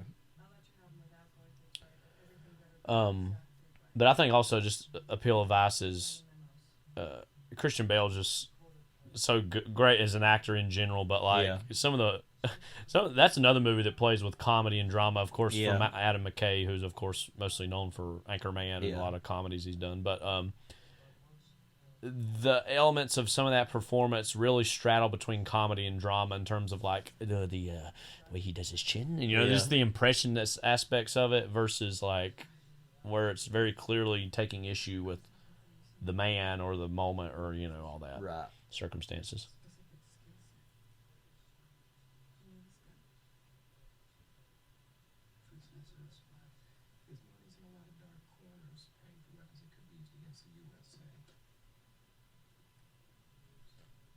And what I like about, and there's a lot of other movies that do this more too, modern movies, is like, what is a quote spy? What is real spy work? That Clooney's character in this, he's not going around getting in shootouts all the time. He's like, it's basically just purely as an information broker, of trading information between all these various places, all in the name ultimately of this one group. But he himself is going to get confused later on as who's really even looking out for him, you know, or who's helping him out. Right. Oh, my daughter's got a soccer game. You keep talking about, you know, assassinations and he's like going to go to, like, you know, kicking and screaming, like that situation going on in the background.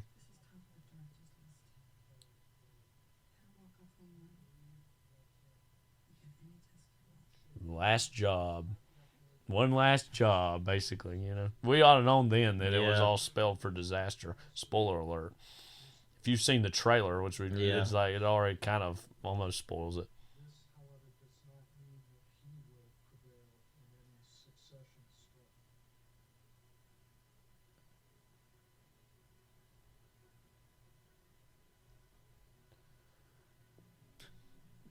And it's very interesting just structurally, and there's other threads going on, but we have one guy who's like clearly seeing that Prince as a target. Yeah. And then another character, also of the Ocean's franchise, who is like being sucked into his orbit, into being like an advisor to him, you know.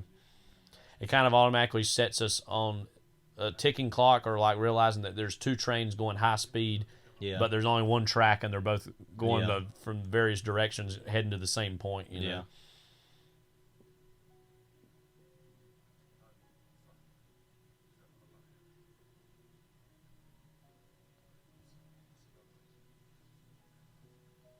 So I think it said earlier that this prince is technically his father's foreign minister. Right. You know, with I think that eventual idea that he would maybe presumably be the heir to the throne, basically. But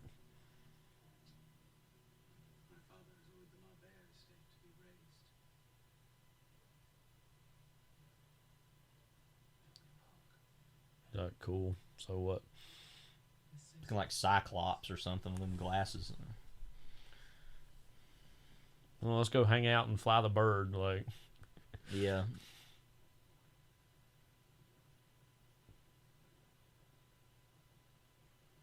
Marion Crane wants an interesting hobby. Mm-hmm. You know what happened to her, though, so.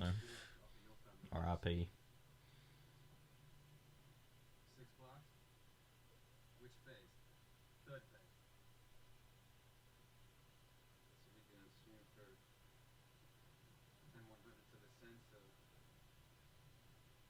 $75 million. Great. That's great. How much for my other kid?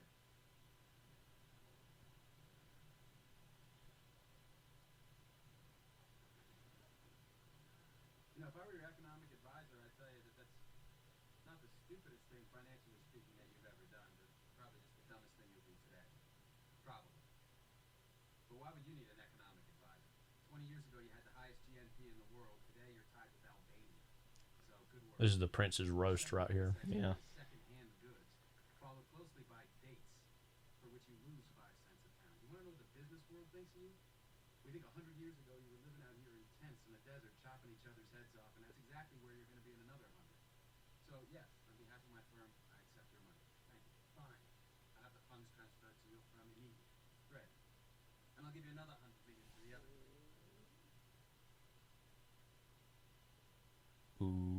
Ooh. When the burned burns back.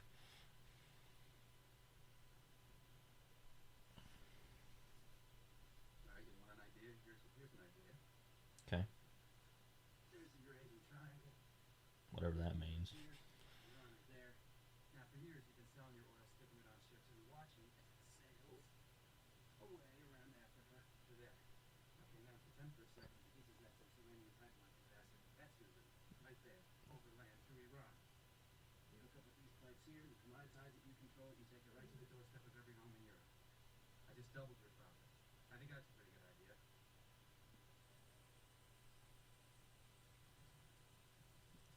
In Hondo, Texas.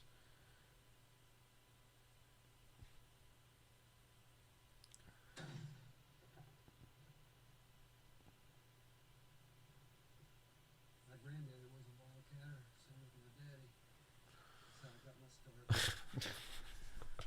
Luck and hard work. Yeah. Oh, yeah. You know, it's interesting. Another movie of this era that is trying to even engage at all with this type of thing is The Kingdom.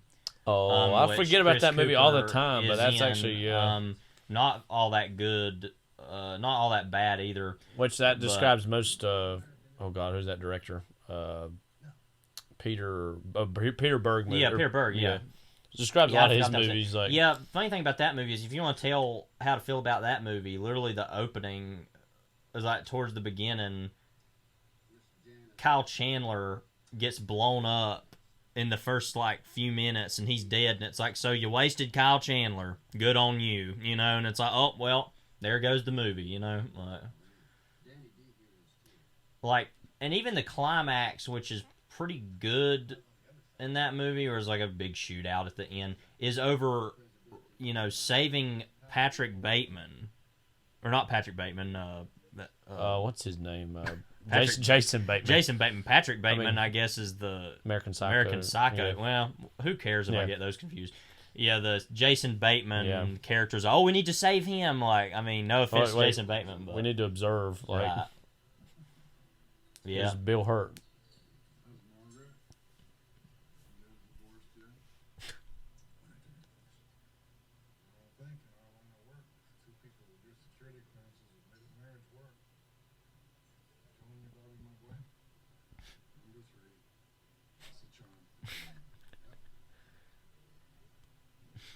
I like consulting. No, I love it. We love it, and I'll say this for it. Private business is efficient. Yeah, I've said it, fucking cliche, and the CIA is like, what, a $30 billion a year business. When anybody wants to sell anything, a pencil, a computer, they got an interface to a security clearance. We've never. Have you ever set foot in an IKEA? I don't know if I ever have. I know that's so big in some other places, but no, I haven't. Doing our kitchen. Yeah.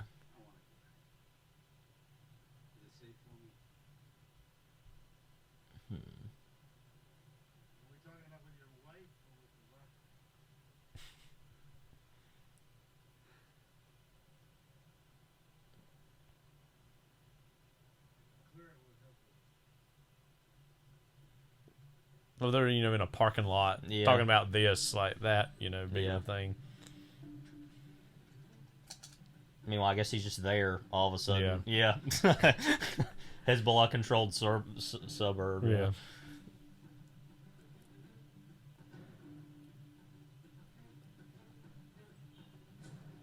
I'm assuming this was probably inspired by that Stephen Gaghan story about getting kidnapped by Hezbollah. Yeah. Or not even kidnapped, but he got kind of taken to Hezbollah, some of the leaders. Spiritual leader, basically. What a weird whole thing that was, Yeah, I'm going to put the link to that video in the description of this podcast, so go seek that out.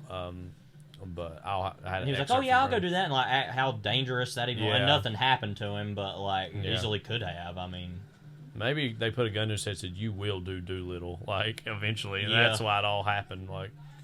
Years later, they were the sleeper agents, for getting that made.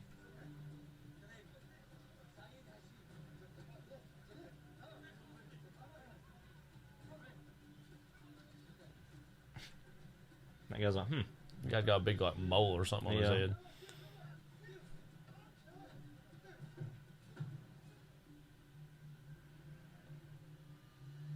That music is so like something from the Phantom. 2005. Yeah, well, it sounded like some cues from the Phantom, which was 10 years plus before, but about 10 years.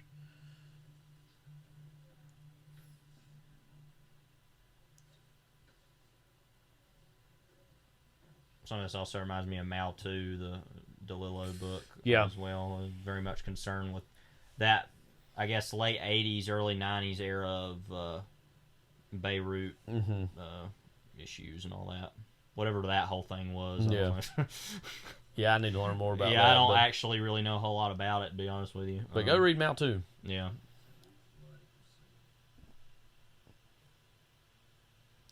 I've said this before. I think of a lot of DeLillo books, that would actually be the most ripe for adaptation to me, I think. But yeah.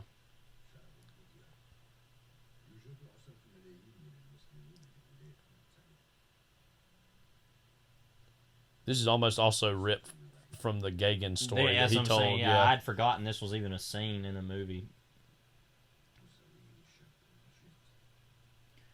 So obviously, I guess he's, like I said, going to set up kind of the assassination of the prince, more or less, or getting the information to set such a thing up. Yeah. Because,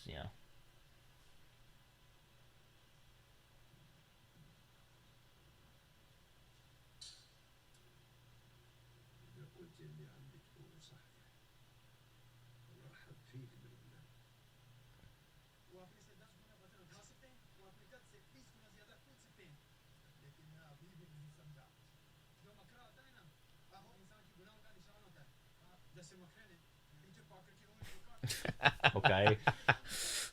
This would have been, I guess, around the time those movies were all coming out. So yeah. When did Spider-Man 2 come out? 2004. Okay, so then yeah,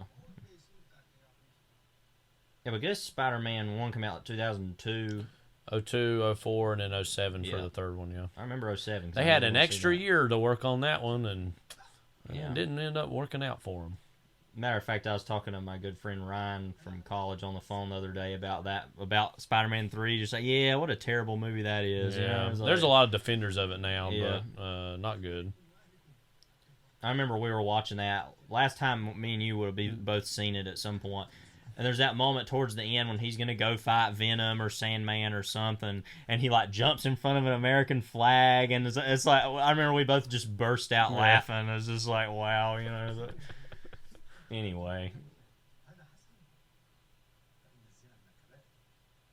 Oh, now, fornication, serious crime. He's like, oh, yeah. Oh, yeah. Oh, yeah, baby. Oh, yeah.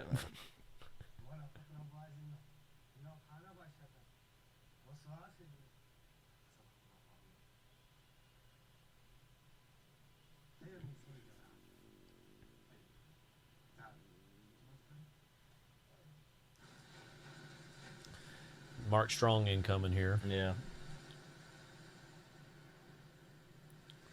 Mark Strong, who I really love, Rock and Rolla. If you ever seen that.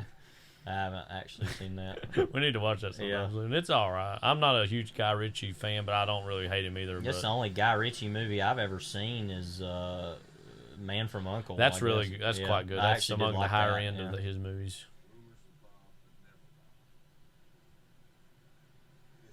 The Bob of Bob, or with the oh gosh, that Lounge Lizards track.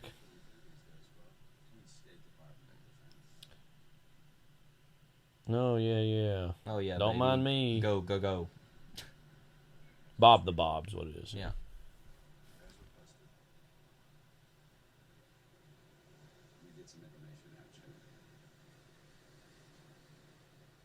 What about Johnny? Like. Okay, Jimmy.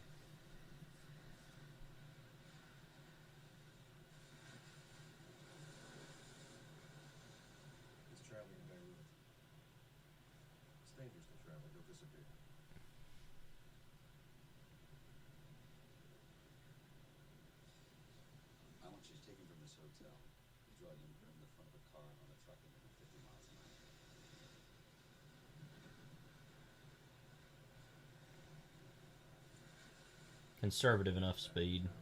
Mm-hmm. Yeah, this Mark Strong character is probably one of the scariest characters in the movie. Just like, oh yeah, whatever. Oh yeah, baby.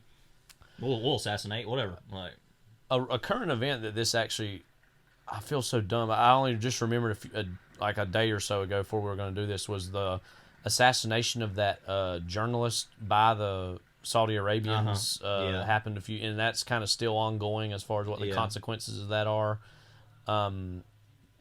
That there was a belief that Biden, upon taking office, would actually maybe go after Saudi Arabia more, and he's since punted the ball as well, as much as Trump did or other establishment people did, which just shows you that a lot of stuff's going on behind the scenes that are very much versions of things going on in this movie, I feel like, to make sure that we don't actually make the nation of Saudi Arabia, that they're not actually held to an account for things that they've done in the past. They basically get a huge free pass because of the importance that they hold in the region in terms of the amount of oil that they produce and the power that they hold.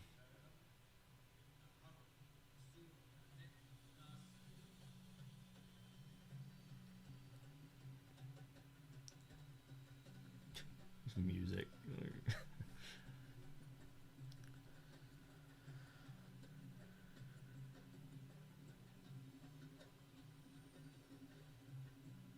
You know, you have Damon and Clooney run into each other. Yeah. They will see each other one other time. Memorably, let's just say.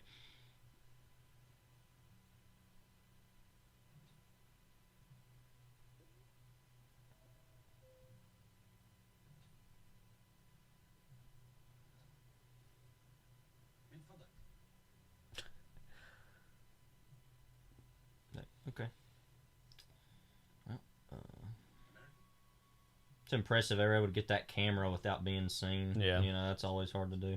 Mainly because he's probably in the way of the reflection of the camera. It's like, okay, I'll wait.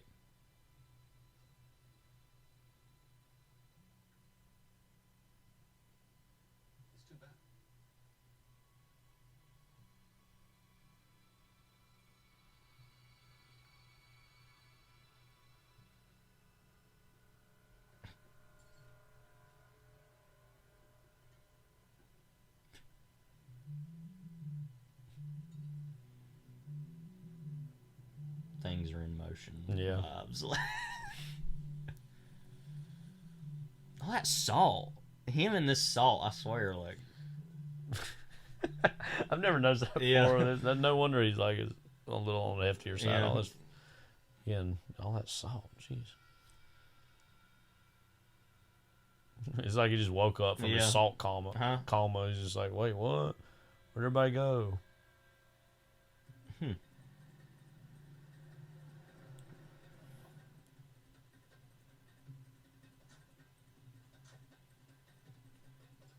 Who knows what they're up to? Yeah, nothing good. Yeah.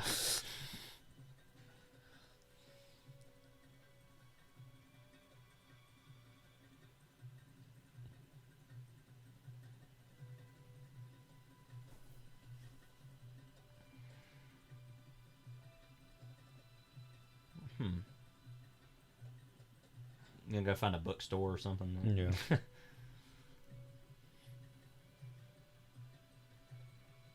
We heard y'all got a Hemingway first edition up here.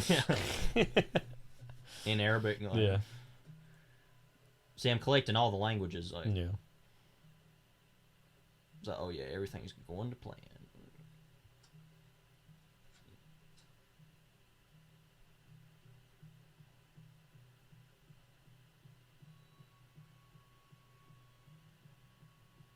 But he's gonna get got here moment. Who will get got? Who gets the getter? Like.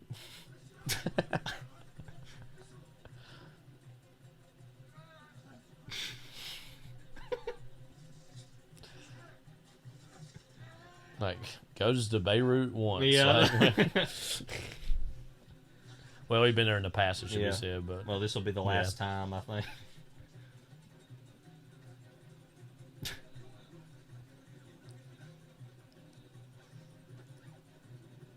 So, not a good situation to be in. Doesn't look suspicious at all. It's like, oh, whatever, you know. I mean, it's Beirut, you know. Yeah. That guy was looking like, well, what's going on there? He let him in. Oh, I right. think Yeah, I forgot. Oh, that is that same guy. That's right. At first, in this moment, them taking that off the truck, you'd think, oh, is he in the boxes or something? Yeah. Jeffrey Wright opens it up. Yeah, and he's like, what the hell is this man? Like, who's this man? Oh, this is back from November '94. Like, he's, you know. Imagine having to go through all these files for any little thing. Like, that's part of a reason why people are like, oh, you're going to get your master's or your doctorate? And I'm like, no. No, because it's too much work for me, you know? Well, you know, if it's what you're doing and you care about it, then But, like, being a lawyer or some crap like that? Well, I'm just going to be honest, as much as I love history and got a degree in history at college, didn't enjoy the research portions of my thing. I mean, you know, it's just interesting enough, but like I could be watching Syriana, you know what I mean? Like I write about the Black Death and like having to write about the commutation of villanage. Maybe we need to get his dad in on the files and have him read some. Maybe I wrote a whole 20-page paper on the commutation of villanage during the Black Death in England. So, but you had fun while you were doing it, though, right? I mean, I tried to listen to the "Oh Brother Where Art Thou" soundtrack. So that Falun Gong soundtrack, and to really get into the spirit of that. Meanwhile, we have a soggy bottom boy himself here. Indeed, I bet his Falun bottom Gong, like I bet his bottom is soggy at this moment. Oh, I'm sure. It's going to be soggier here in a minute, I think.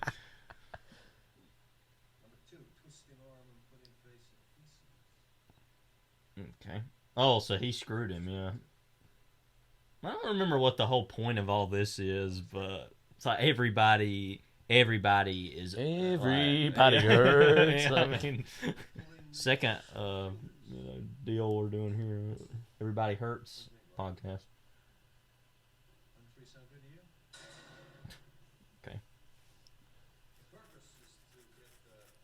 I think it says it's Moussaoui has become an Iranian agent. Oh, so he's like screwing him because he's working for yeah. Okay. So the CIA wasn't screwing him. No. Wasn't screwing him over, because why would they? That wouldn't make any sense. Not at this point. Right.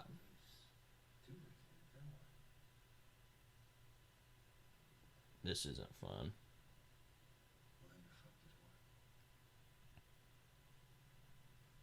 Obviously, it would have been we talk about even more after the fact, but it would have been, in the news at the time, a lot of the torture stuff that was being done. We know more about waterboarding than the CIA, but obviously, oh God, yeah, not cool.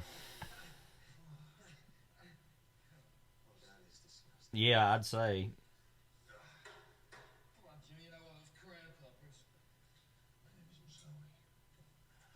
He's still going with his name, Jimmy. Johnny, I mean. Yeah. Johnny.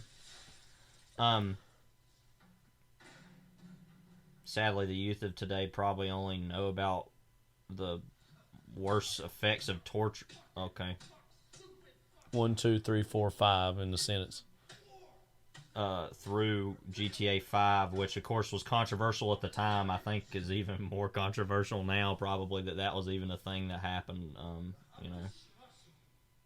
If you're not aware of that, the GTA 5 torture stuff, then just go look into that, I guess. Which GTA 5 all around is kind of a letdown, especially after GTA 4 is probably the greatest video game ever made. What's going on here?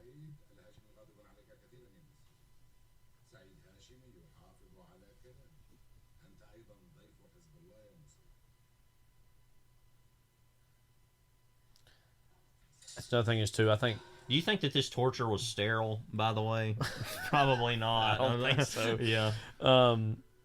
That's another thing. This movie, and anybody who's understanding and thoughtful about the Middle East understands it. Yeah. There's actually they're all quote radical Islamists, but it's like there's a lot of sects that hate each other as much, if not worse, than they even hate the West. I mean, just a prime example.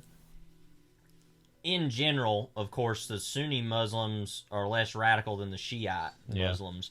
But, as an example, ISIS is a Sunni Muslim group. So that, even just as one example, tells you that they're not, that isn't a mutually exclusive, belief system. The differences between Sunni and Shiite Islam are, be more complicated than they would seem.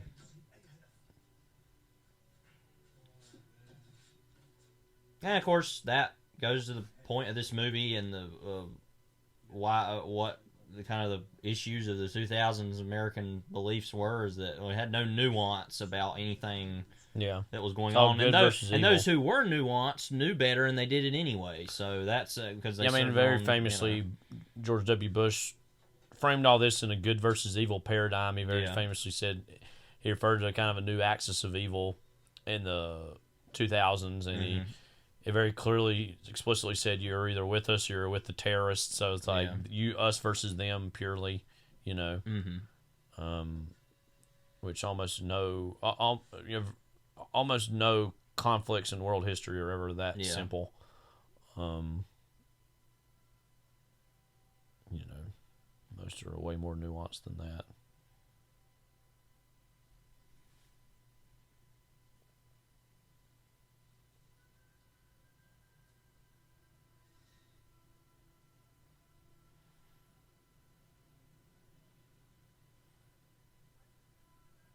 Oh, it's nice they left him a little card, Well, they didn't help him out. Like, you're going to have to deal with that yourself, So, Bob got kidnapped.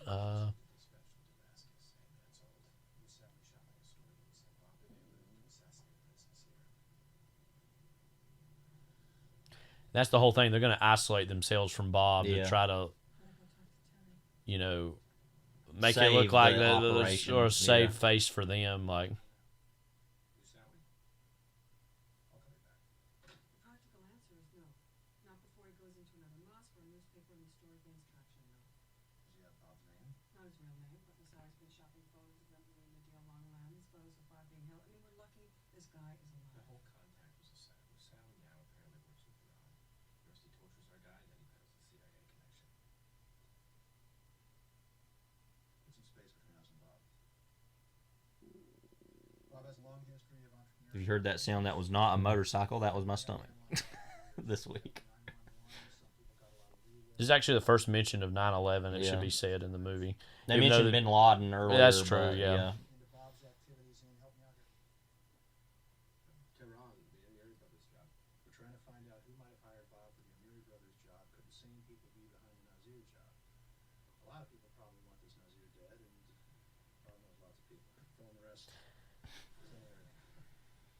We should do a double feature sometime of this and Burn After Reading, which is also about the CIA and some other ways, and those obviously. people far dumber in that.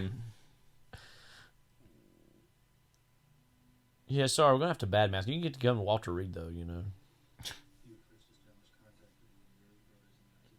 I mean, where Donald Trump would eventually go for his COVID treatments. That's true. He made history. Bob Barnes made history on it.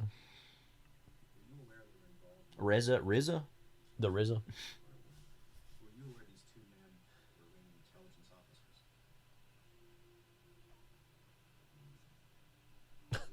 Why don't you tell us? Yeah, like, what? That's the real, I think, Bob Bear, I think.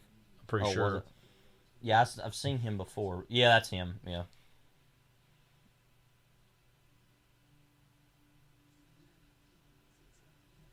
Which I know Gaghan tells in some of that interview, oh, he's the nicest guy. Yeah. If you put him in a corner, he will do anything to get out. Yeah, Just like, okay. He'll take down small planes. Like. Yeah, he says at some point, Gaghan in that interview with Charlie Rose, is like, I will never fly in a small plane ever again. And Rose is like, why? He's like, oh, it's just too easy to bring down and make it look like an accident. Well, I read a book, that Bob Woodward book, Veil, about the CIA under Bill Casey in the 1980s and the Reagan administration. It's primarily about Nicaragua, but also Libya, a lot of the different things there. And there was a situation that had happened in Managua, Nicaragua, where there was the Contras had basically staged this like attack where it was like a small plane hit a airport there. Yeah. And Gary Hart and some other kind of pretty big congressmen were actually a little bit late on one of the flights, but if they would have been there, they would have been killed in the thing. So that's just one example of the way that small planes are used in like things like this, as we'll see about. We keep referring to the small plane. You'll see why we're referring to that later, but that's a very good book. You can either read that book or see the first scene of The Dark Knight Rises and see that small plane travel is a bad idea. Yeah. But yeah, that's a pretty good book. Well, what a fun committee to be a part of. Yeah. The committee to liberate Iran.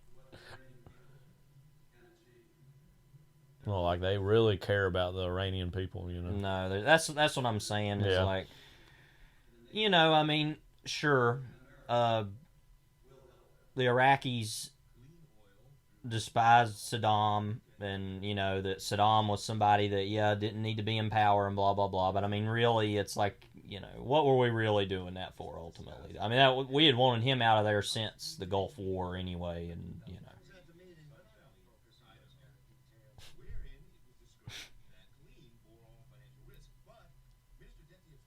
And of course, something that kind of gets sometimes forgotten now, that we had very quickly taken Iraq over in like 2004 or 5 or whenever, or that quickly, and that then it was these other fringe groups that were fighting back against that, and that's why we had the troop surge later. And that's another kind of connection between all this to me. Is I remember I was in 5th grade. I remember specifically in 2008 when gas prices got up to $5 a gallon, because that was after the troop surge had happened, and OPEC had, and these other oil influencers.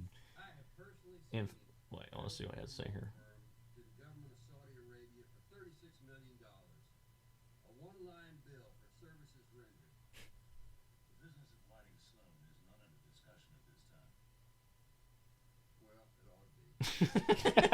Yeah, well, yo mama. Yeah. Basically. But that's just something I remember at the time of like how high gas prices were, and I'm like, why is that? Why $5? And which I remember, in the mid to late 2000s when all those gas prices were going up, like how much more remarkable that even seems now that all these years later, you factor in all this inflation in a variety of ways, that gas prices have never really approached those gas levels prices again. are around like $2 and something right now, and where it probably we has are. to do something with an increase in fracking, though, too, as far as the supply has went up in North America. Then right. But gas prices might rise a little bit towards the summer when people are going, when the supply gets a little lower and these companies know they can charge more because everybody's going to pay it. But yeah.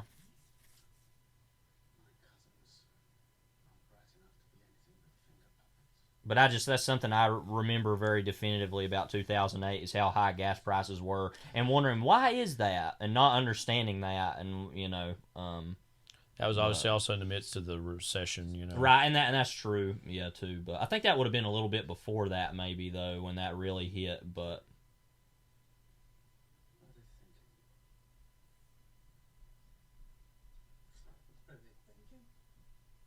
What are they thinking?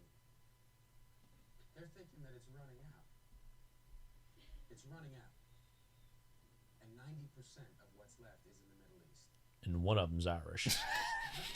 To quote the Irishman, yeah. AKA, I heard you paint houses. Gulf War I, Gulf War II. This is a fight to the death. So what are they thinking? Great. They're thinking, keep playing, keep buying yourself new toys, keep spending $50,000 a night. Also, I remember, the BP oil. We talked about the BP oil spill on here before, I guess. Yeah. But yeah, I remember when that happened. That was like 2009. Yeah, that's when that was, because I remember I was in sixth grade, or no, sixth grade, because I just went into middle school when that happened. Because it was on Channel 1 News. You can't forget. R.I.P. Well, I don't even know if they might still be around. I think so, but I'm not sure. But.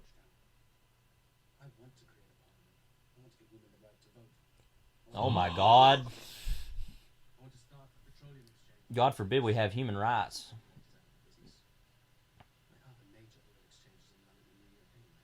That's what's the irony ultimately about that the CIA and the American government want him dead, but always actually wanting to do the democratic things that they say that they want. Right. But he's not going to play ball with our oil plans, so.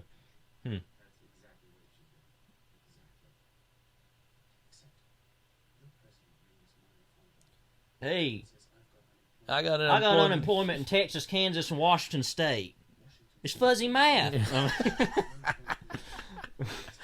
Never forget this, in Transformers, the president, who it doesn't technically show, it's but it's the basically voice. Like the Lyndon Johnson in Batman 66. Yeah. We've done it. We've done it. Yeah. All these Texans. Give me some ding-dongs, darling. Yeah. Oh, Lord. You're a godless communist? What? Do what? Do what? I need you to explain it to me, please. It's fuzzy math. Dick. Colin, anybody. Get Condi on the phone. What if Bush or Cheney saw this? Carl, get McKay Rove in here. I mean, Bush, he's been painting in recent years. Maybe he finally kicked back. And I didn't get to see Syriana back in 2005. I'm going to try it out now. Yeah, I mean, it's all right. Kind of weird. That old Katrina thing, I kind of got all all that caught Holly up in, weird. They kind of got that Holly weird stuff going on. Caught up in that whole Katrina deal. Brownie, he's doing a heck of a job, but Anyway, I think this will go down as our most political episode. I guess it has to be because of what it's about. I mean, but yeah. You kind of get the best of both worlds. You get to talk about the serious issues and laugh. Smart, sexy, and seriously funny. I mean, Peter Travers said it's incendiary. Yeah. I mean,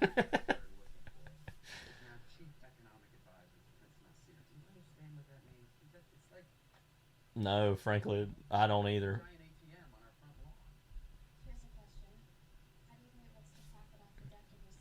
You got an F-bomb coming up. Yeah.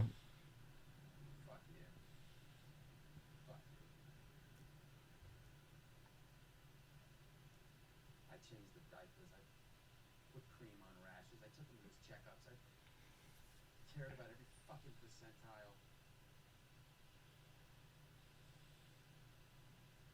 Did everything right. I did everything.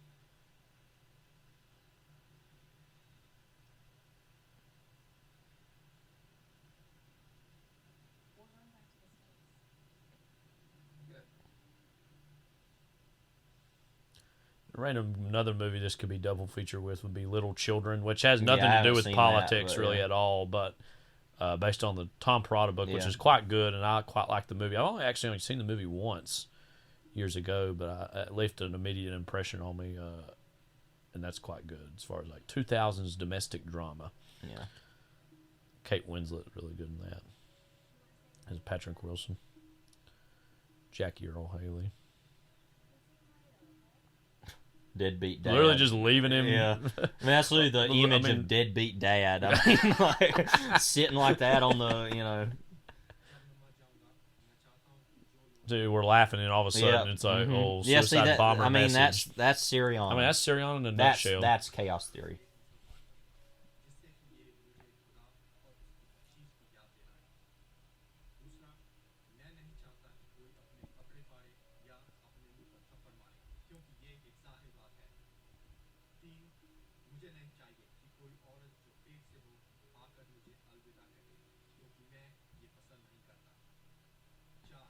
Because it's not true, because I didn't. Oh, here's the scene. We gotta. This is the scene of the movie. Let's just let this one play.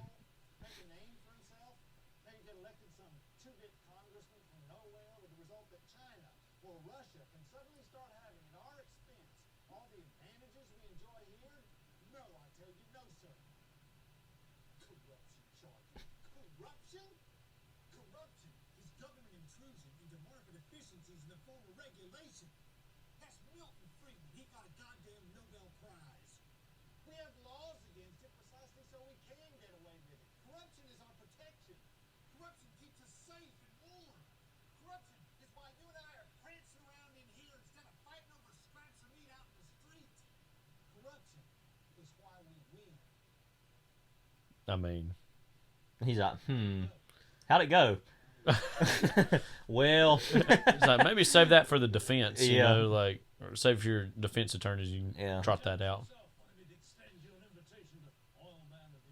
Of course, it's funny. This has, you know, two big "Oh Brother Art Thou" actors in it. I just realized, and they don't share any scenes or anything. You know, John Turturro should have popped up somewhere. Yeah,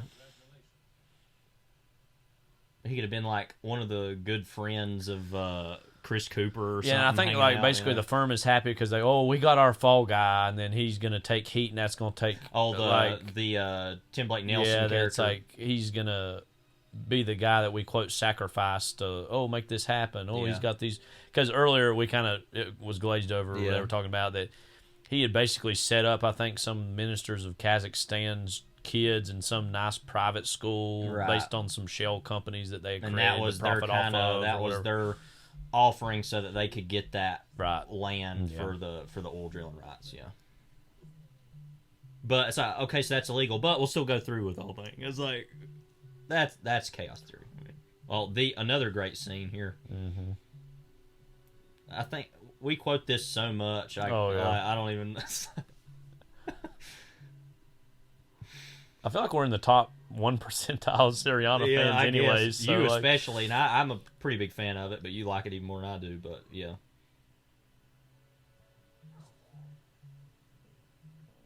For a second, I was like, "What happened to the?" Oh well, yeah, it'll be later in this scene, I guess. Yeah, but he's still coming back from this run, I think. Oh, that's that guy that's in the Thing. I finally realized. Well, yeah, he was earlier. Yeah, I forgot. Yeah. I was trying to figure out who's that guy that Palmer in the. I kind of remember him from a role in House of Cards is what I think of him in, but he's been in a lot of things here and there. The '80s Thing, I should say. Yeah. Not the original and not the remake. One word. Respect. Dalton. I mean, Jeffrey Wright's voice is just so.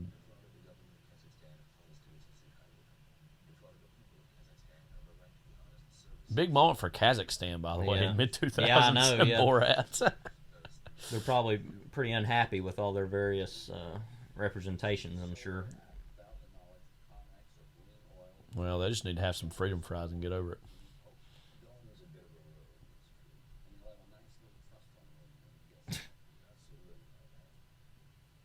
yes, like they're saying, they're basically saying, oh, so the Connex Colleen people didn't know about it except for him, so that makes it legal, baby. Oh yeah, oh yeah, baby, oh yeah. Like, so this is what dirty. I mean, you know. Yeah, I mean, dirty.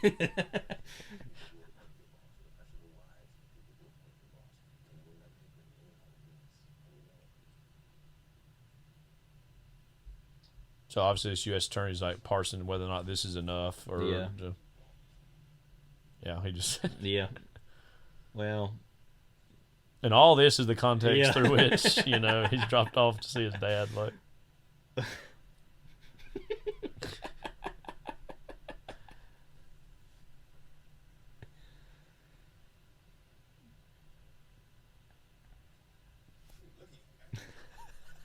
didn't say anything.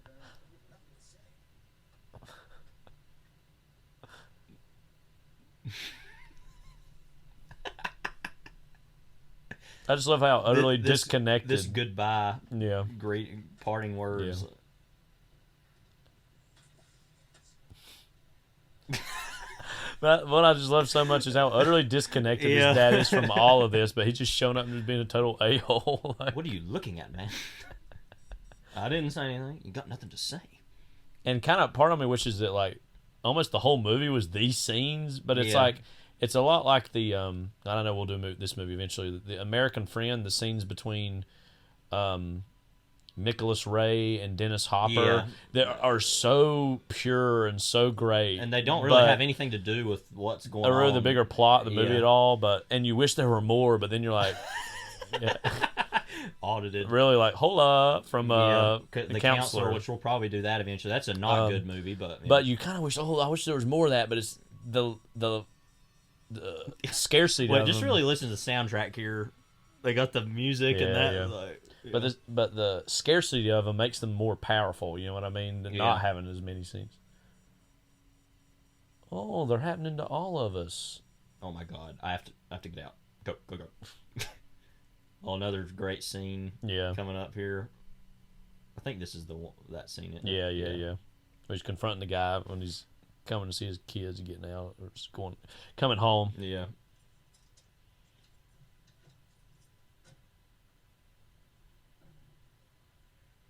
Love it. Like, people watching him, he's got like band-aids on his fingers. Just a stink of bourbon. Like, oh, is this the kid you were taking to soccer games earlier?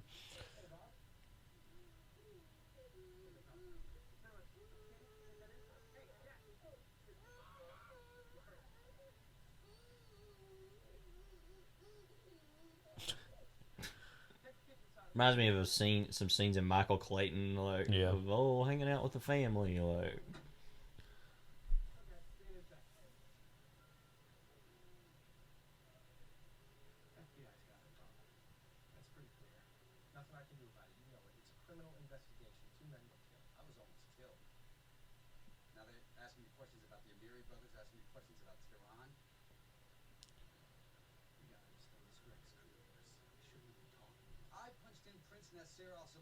And my computer gets seized.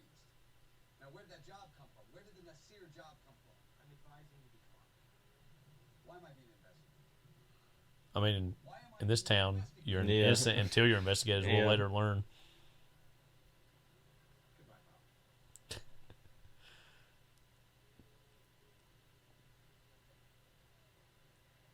So they're using all this as a smoke screen, this investigation of him, so that they can still do another thing with trying to get Nasir. But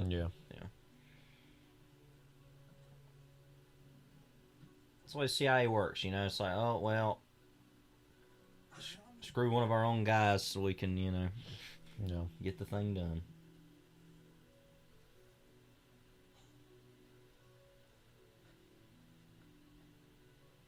So they probably need more protection if they're working with bees, but.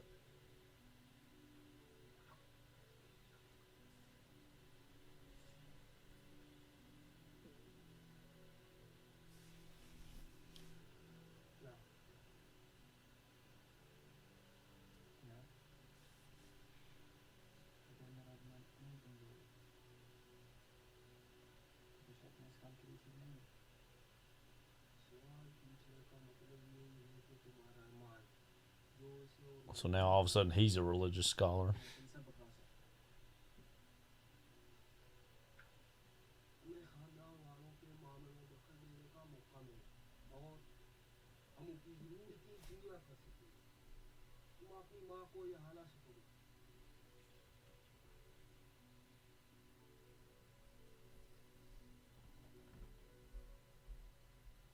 Johnny.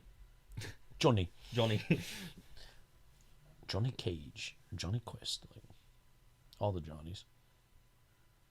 You see me rolling.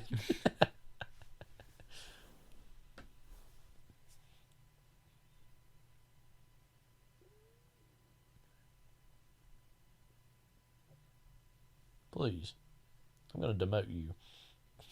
You just got demoted.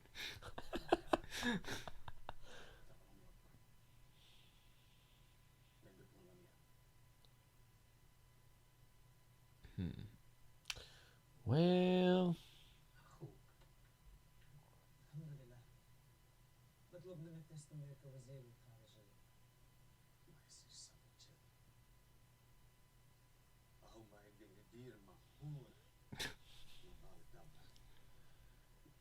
which the brother doesn't deny.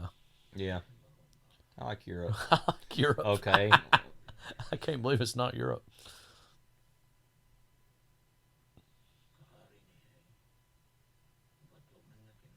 You know, another movie this kind of reminds me of, another Soderbergh Damon thing, is The Informant. Yeah. Just totally different, like tone and vibe of that movie. That's just a movie I haven't seen in a long time, but that's kind of similar styles and that kind of thing going on. Yeah. But it's about the FBI, but yeah.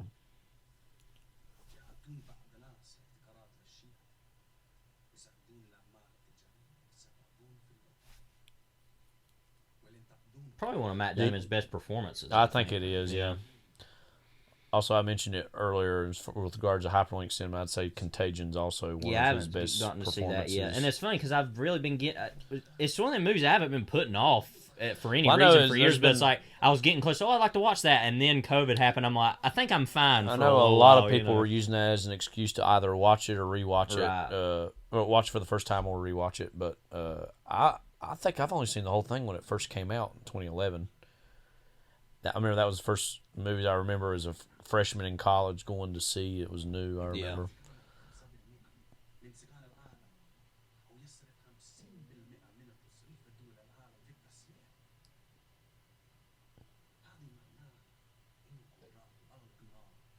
And then the persuasive powers of that country are on decline. I think that's interesting. Talking about how much the U.S. is spending with regards to military spending, but it's, going to just enjoy some cinema. Yeah, this scene.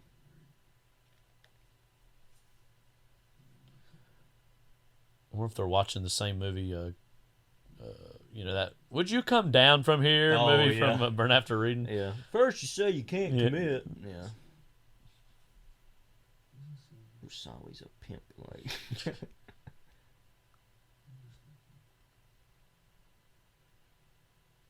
Well, the movie's totally silent. Yeah. Dude's like, what are they watching?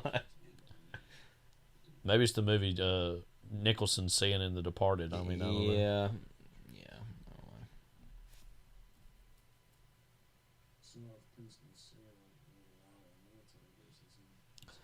That's what's mysterious about William Hurt's character. Is something that Ebert was hinting at, is that, he's officially like a consultant, but like he knows all this stuff that makes me wonder if he's really deep background for the CIA, even still, CIA asset.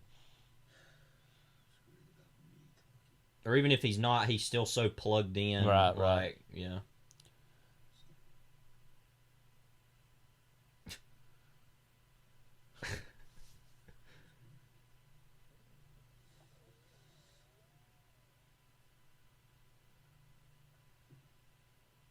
Didn't even look like he said anything.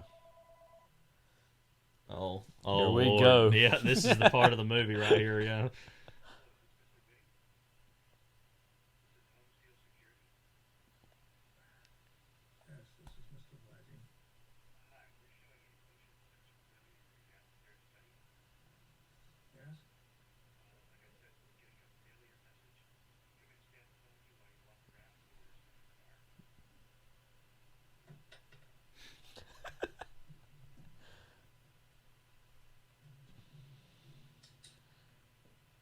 like the This ivory moment. pearl handle. Oh, I'll take it into my own hands. Like.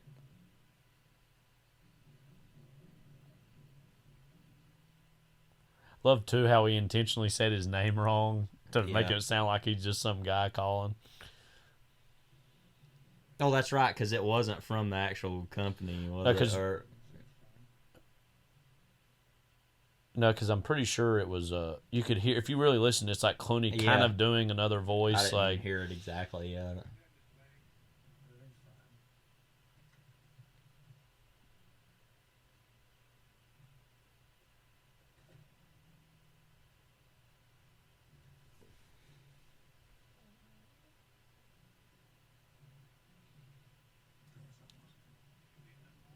Yeah, it is him.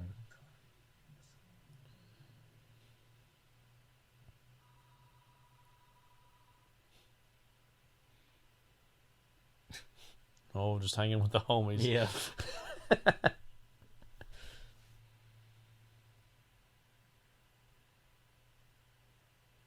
This is the scene. Mm-hmm. Pretty sure he's never walked into this place before. Yeah, I know. Yeah.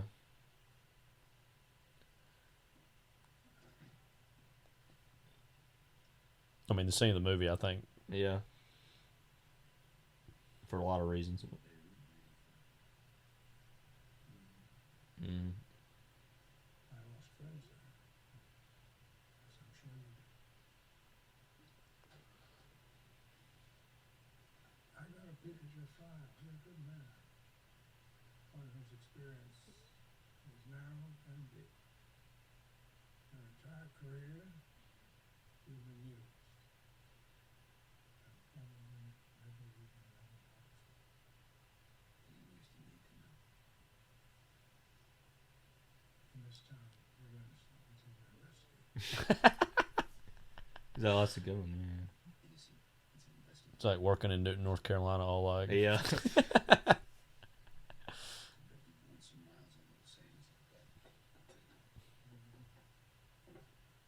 Not walking through Fisher Student Center. Yeah. In this town, you're innocently investigated. It's like, what? Yeah. The moment.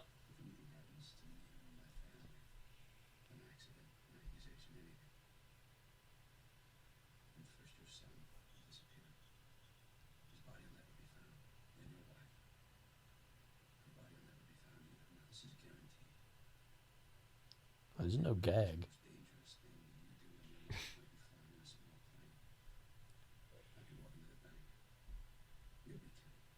Well, that's the two things that he comes Yeah, it's up like with. He'd be flying doing in a plane or walking to the bank. Like walking into the McDonald's Play Palace area. He's like, you will be killed.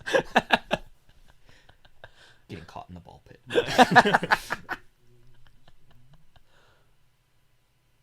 Now, of course, I don't want to at all, make light of Christopher Plummer's, recent passing. Yeah. But the first thing I thought of when I heard he had passed was, did he fly in a small plane? Did he walk to the bank? Like, I literally, that's the Did first Clooney thing I finally thought. get him? Yeah. I'm not even actually sure what he did. Yeah, pass probably away just, from. I know he's pretty some old. health so problems. just I think old age, I think. Yeah. But that was the first thing I thought. I was like, did they get him? Like.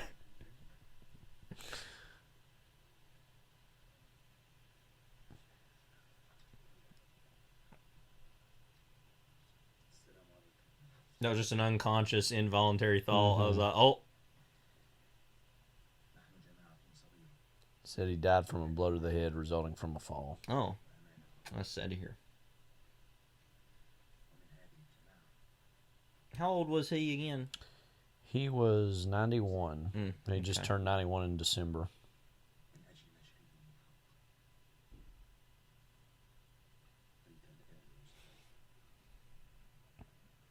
But yeah, that small plane. Finally, like Barnes got him. Like, Yeah. Yeah, we can tell the Capone got him story whenever we ever get to. Well, I'm sure we will. Yeah. Just so you know, we won't be too big of fans of that one. Yeah, we've mentioned that a couple times. That or Public Enemies. Yeah.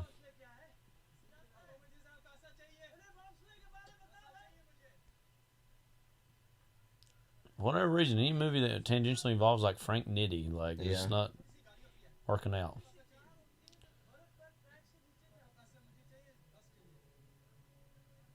Guess we're already getting towards the end of this movie, aren't we? Yeah. That's what's so weird about this movie. I always remember it being longer than it is because it has so much going on, I think, Yeah. that, you know. Whatever. Because Traffic, that's like 2.5 hours long. It's like actually pretty long. I haven't seen that in some time. I'd like to Yeah. rewatch that. Yeah, that's really great. You know, Soderbergh, he won Best Director for that. He was nominated for both that and Aaron Brockovich, Yeah. too, so. Hanging out with the Houston companies, you know. Houston homies. What? That seemed like an extreme example, but whatever.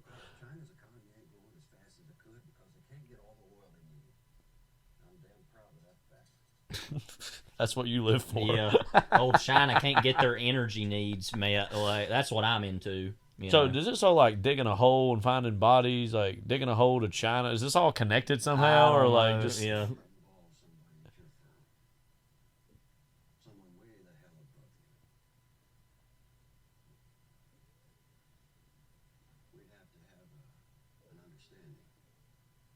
Yeah, they're gonna sacrifice somebody at the firm, like. I'm going to have to contemplate this. I'm going to have to contemplate too. I'm going to backstab. By the way, if you can't hear our impressions of Jeffrey Wright, that means we're doing the impressions right. You know, by the way, I just want to say, like, right, Jeffrey Wright. Yeah, chocolate milk. Inspector Gadget 2. Yeah, the Inspector Gadget 2, getting chocolate milk. The French Stewart. French Stewart. Yeah. I don't know. Well, if we're like in our 30th year, we might finally get around to doing Inspector Gadget 2. Yeah, I think we got a ways to go on that one.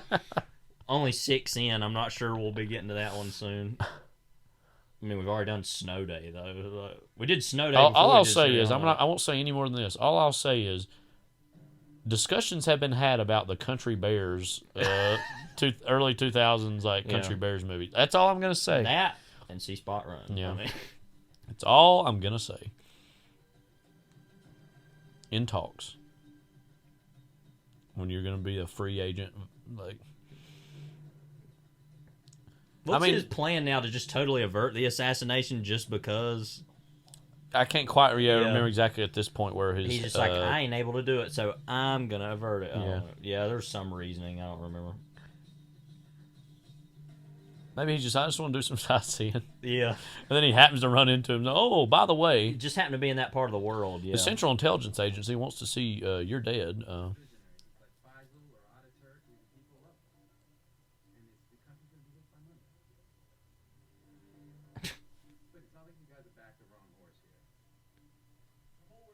Actually, this music keeps doing the.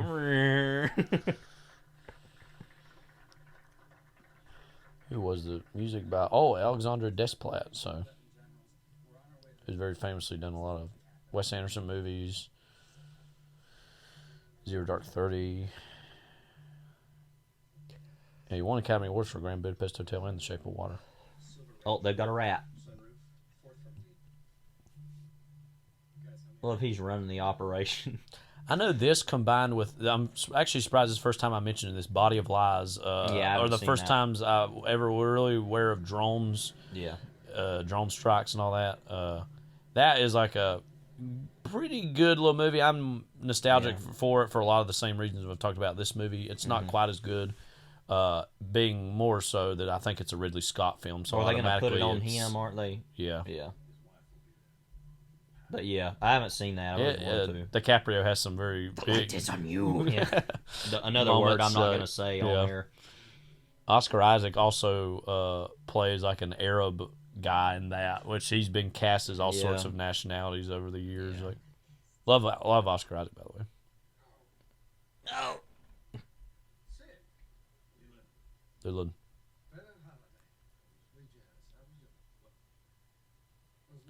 That other guy, he's got a weird accent too. We haven't really mentioned much about that.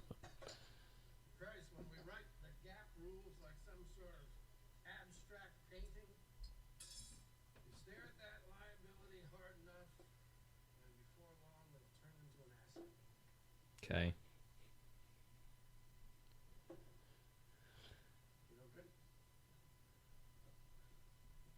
Oh, okay.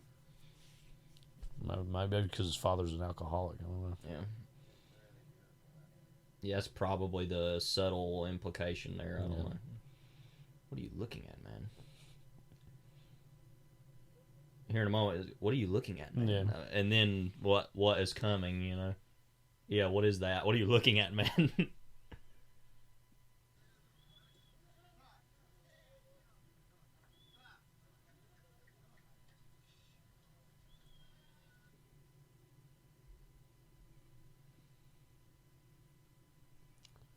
It's a random thing to bring up. Seeing these goats reminded me of this. In Sunday school today, we've been in a study about judges, which has, of course, Samson is in some of that. There was a section of it. It was talking about how he literally ripped a lion in half with his bare hands and took honey out of it. Anyway, and it said ripped a lion in half as he would with a goat. Yeah. Like that's normal, you know. And I'm like, what? Like that's just a random thing I just thought of, but I've been thinking about since I read that. Like as he did a goat. Yeah. Well, like yeah, you know, Samson, you know, like ripping animals in half with his bare hands. Like anyway.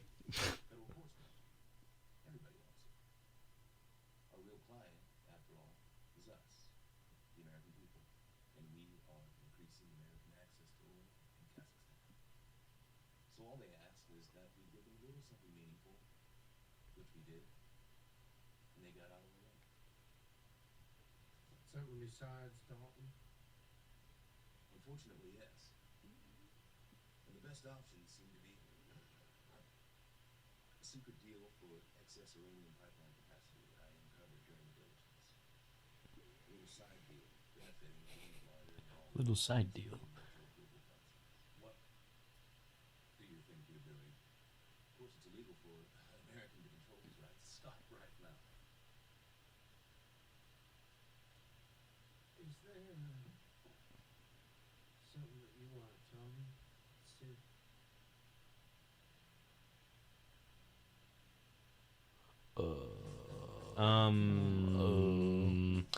I get a timeout. Corruption?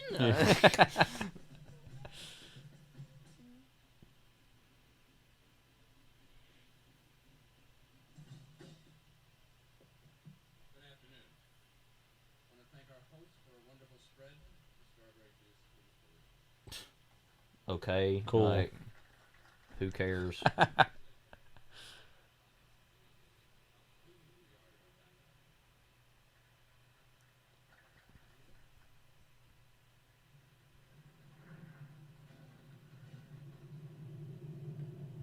That sounds really healthy for the earth, Yeah, right? That crude oil gurgle.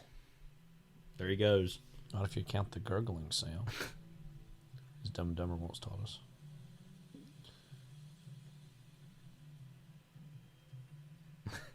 He's lost. Well, he's just trying to figure out where I think this would be a good time for us to introduce the concept of, quote, off-road. It's a personal concept me and Levi have. Off-road is not just in the sense of when somebody literally goes off-road, in the sense they go, which he will literally do. It's also kind of a figurative state of mind. That off-road, that you are a trailblazer. You are, and maybe you're pursuing your own truth. And even in this case, even though he will literally go off-road physically, is also he's going off base of what the plan is. You know what I mean? Like he's like, and so I'm taking this matter into my own. There are a lot of things we see in film or television or in life where we say someone's going, quote, off-road. This may be the kind of the template, the basis through which everything subsequent that has been off-road aspires to be, I would say. Because it's both spiritually and literally. So it really threads the needle between what an off-road hopes to accomplish, I think. Yeah. You know. And if you're like, what are they talking about? All will be revealed very shortly. And if you don't get it, then... Sorry. You know, maybe we'll expound upon this further someday, but... But again, we see this as really the template for the modern hypothetical off-road. I'm guessing that honestly, since this movie is Syriana, that the the number of listeners might be lower. So maybe we'll have to explain this another time. So we really, if you made it this far in the podcast, we really appreciate you. Yeah. Like, just know that. Yeah, really. And know that off-road will be a big theme Yeah. of this podcast going forward. We're gonna have to re-explain it later, I'm sure, but he's only moments away from. It's like a golf match. He's only moments away from the off-road. Like he's approaching off-road about status. Half a tank of gas left. And you would think he would load up more, but he knows this is a one-way trip to Port. See, there you go. And we also kind of concurrently, we also love people who are quote flies in the ointment, so to speak. You know. Oh look. This is also another Hall of Fame fly in the ointment. Yeah, You know, who the hell is that? What are you looking at, man? The moment here. Big moment. This is us trying to get people to watch Syriana, I mean.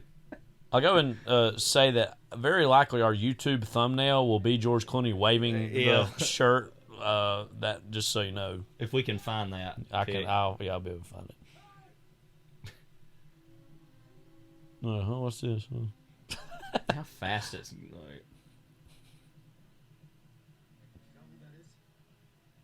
like. Who do you think it is, really? I mean, there's so many players, to be fair. Yeah. You could...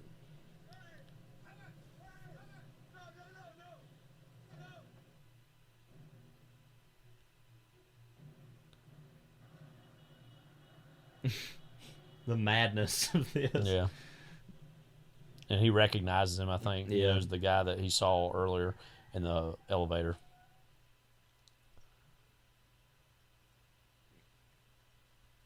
The sad thing is that he made it easier for him to... Yeah. Yeah.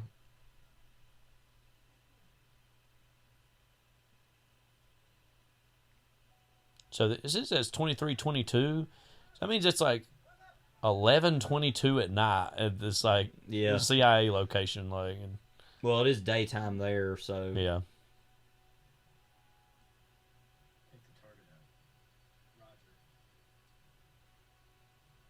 So says the director of Spotlight. I think he also did that movie, The Cobbler, actually too. The Adam Sandler really? movie. Yeah.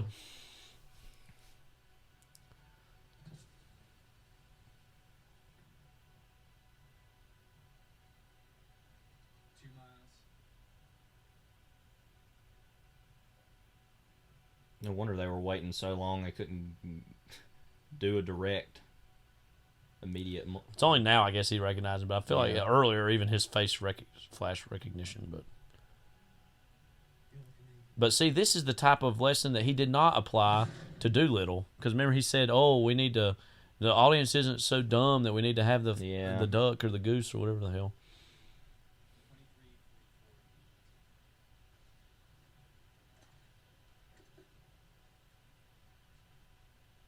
You're into the fold. Like, Yeah. what? Like, you too are capable of killing a whole family. yeah.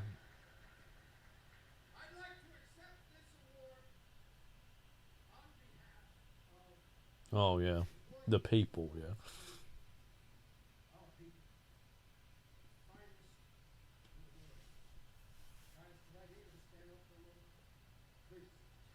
He's like, the employees. You mean like the few executives that are there? Yeah. Like the people who really work and make it happen. Yeah. That suit looks so big on him.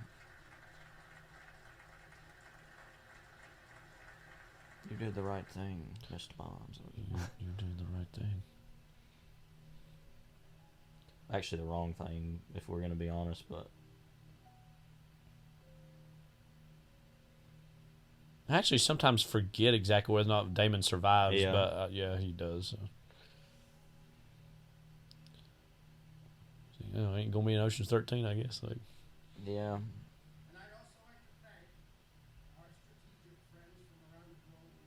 Strategic friends. That's so weird. Yeah, I mean, he's literally friends. saying strategic friend, as in we're gonna screw everybody, like you know.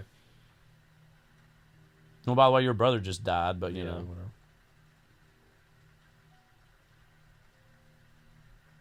we know nothing at all. Yeah. Like,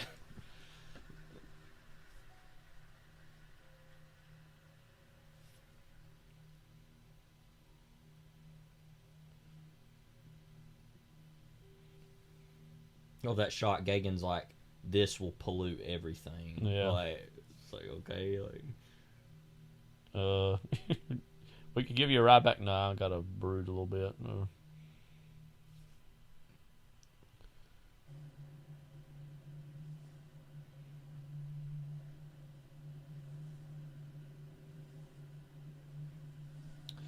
This is kind of adjacent off-road, like, you know. Yeah.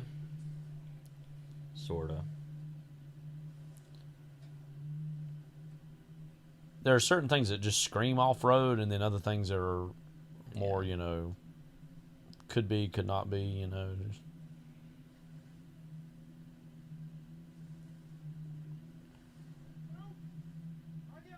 Thanks a lot, Clooney. Mm-hmm.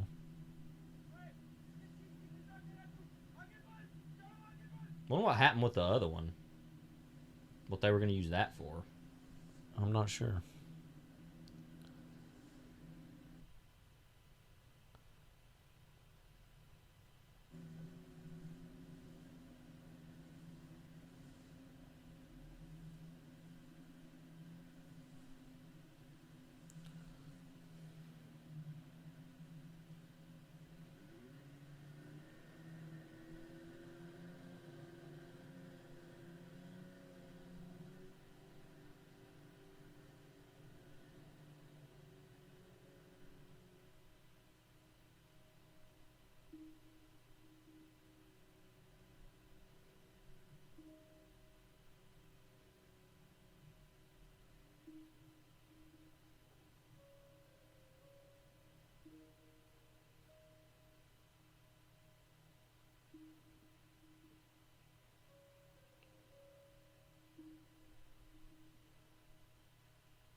Yeah, that's almost handled better than any big special effects things that they could do, because literally all you have to do is drive the boat right at it, and then that really ain't really a bomb, and then like you can just bang against it, and then but you just cut the white, and it just tells you, it communicates everything about what that is, you know. Yeah.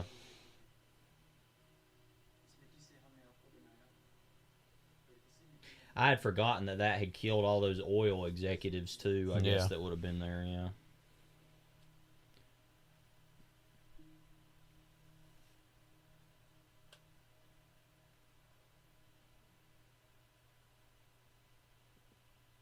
I couldn't remember if there was any sort of like, you know, return to this, or I guess they're like, we need to throw some bone of like, quote, reconciliation, or like, if you want to, it ain't even really a happy ending, obviously, for them even, but like, it's like, well, not as bad as other things, I guess. Because they still lost a son, you know. Oh, Bob Barnes just didn't exist.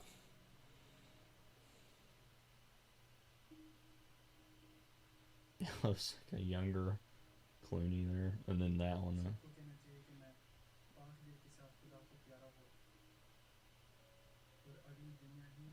It's interesting this juxtaposing that with this, you know.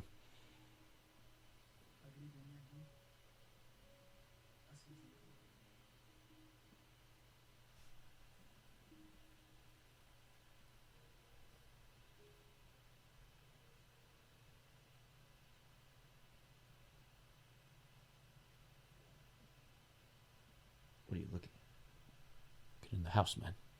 Leave the beer.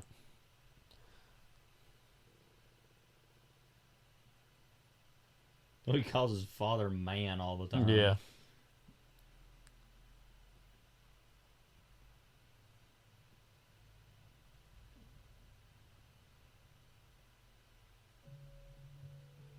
Written and directed by Stephen Gaghan, who would go on to do Doolittle, who would go on to later smash an 8K TV screen. Or want to. Yeah.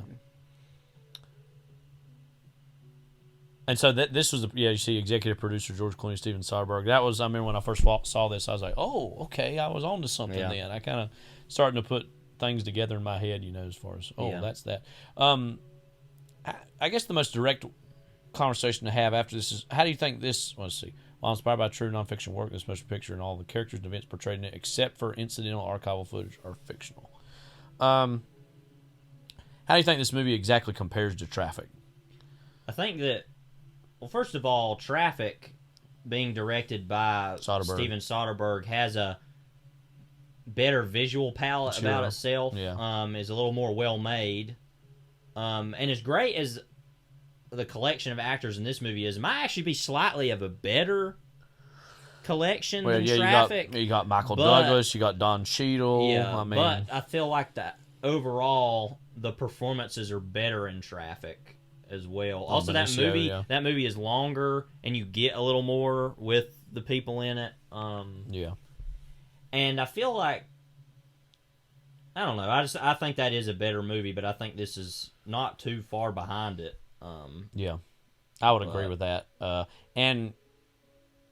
We've had, me and you personally have had little quibbles with certain things about Steven Soderbergh over this past several years. Undeniably, though, his filmmaking talent is I thought for a second you were meaning we disagreed about. No. We're in full agreement that Soderbergh is kind of just doing spinning wheels or whatever you want to call it. And that's what's slightly disappointing about him at this point, is that he's so clearly talented. And I feel like I think he thinks he's done about every kind of thing he really wants to do, and so at this point it's just kind of everything's incidental. And that's the thing. A lot of his movies don't have that gravitas that a lot of his 2000s movies did. Right. And I think that was one of the reasons he maybe wanted to retire at a certain point, is because he felt like there was too much pressure on certain types of movies for him to make. And so we're kind of more slightly disappointed with some of the recent movies he's done, or movies in recent years, but undeniably he's still a great filmmaking talent. And that's kind of, to talk about Stephen Gaghan, it seemed like, he could have been another version of Soderbergh, or, but he's clearly more of a writer than a director, and hasn't been able to really put together a lot of movies he's directed since this point. But William Hurt as Stan. Yeah, and I mean, like I said, I think they are pretty close as far as how good they are, those first two. But I think I might slightly like this movie just a touch more, though I think that is by a good amount a better movie, even though they're both pretty great in my opinion. I mean, like you said, I think Soderbergh seems to have just become bored with movie making, and he just quit for a while, like you said, and how about just don't do anything else? If you're just gonna do nonsense or whatever. But no, at least he's not doing Doolittle. At least he's not just doing like some garbage. He's at least shooting movies on iPhones and trying to do something with that. Trying to do new things. So that's respect. Stephen Gaghan that's an implosion all to itself. I mean, of career. Any new impressions or takeaways from this viewing of it? Well, I will say it makes a lot more sense actually talking about it while we're watching it and going through it. It's actually made a lot more sense to me now than it did. Last so many times. It's still kind of confusing about where everything is, but you get like you said, you get the sense of what it's all really about.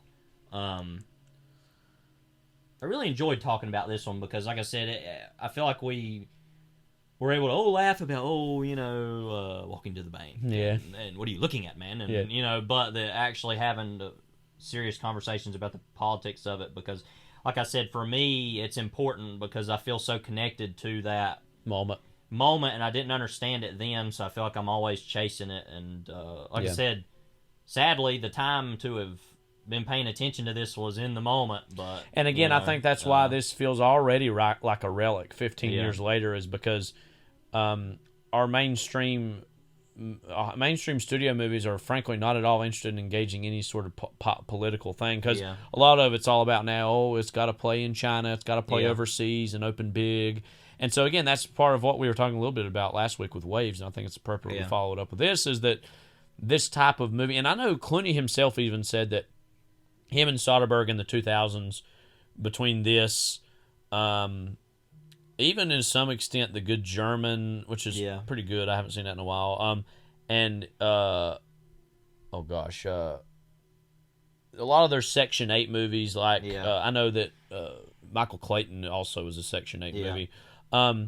Really, we're trying to like be like some of the movies of the 50s and 60s. Like I don't know if they even. Oh, Good Night and Good Luck, another Clooney movie. He said this as well. Like I guess a lot of the either John Frankenheimer /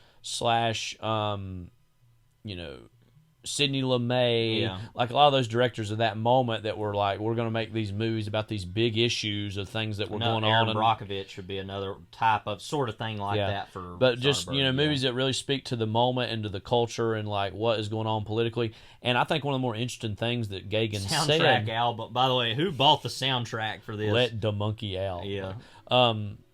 That one of the things that I think I most found fascinating about Gaghan's conversation when he talks about how he met with the spiritual leader of Hezbollah, that man, I can't remember his name, went as far as to say, America, film is such this great art form, uncensored. And I think that's a kind of another victory you can say about this movie, and frankly about America, for all our faults and for all our problems, that we still facilitate a system that can produce something as critical as this and be seen and not be censored and like be something that is critical of the American government and American foreign policy, but still be allowed to exist. I think that is that on the Warner Brothers logo. Yeah, I think that's an incredible accomplishment of this, American cinema, and the fact that Warner Brothers would fund something like this, which of course it's got some big stars in it, so okay, that protects their investment, so to speak. But like we said with Waves, it's kind of I'm just more than anything happy that this exists.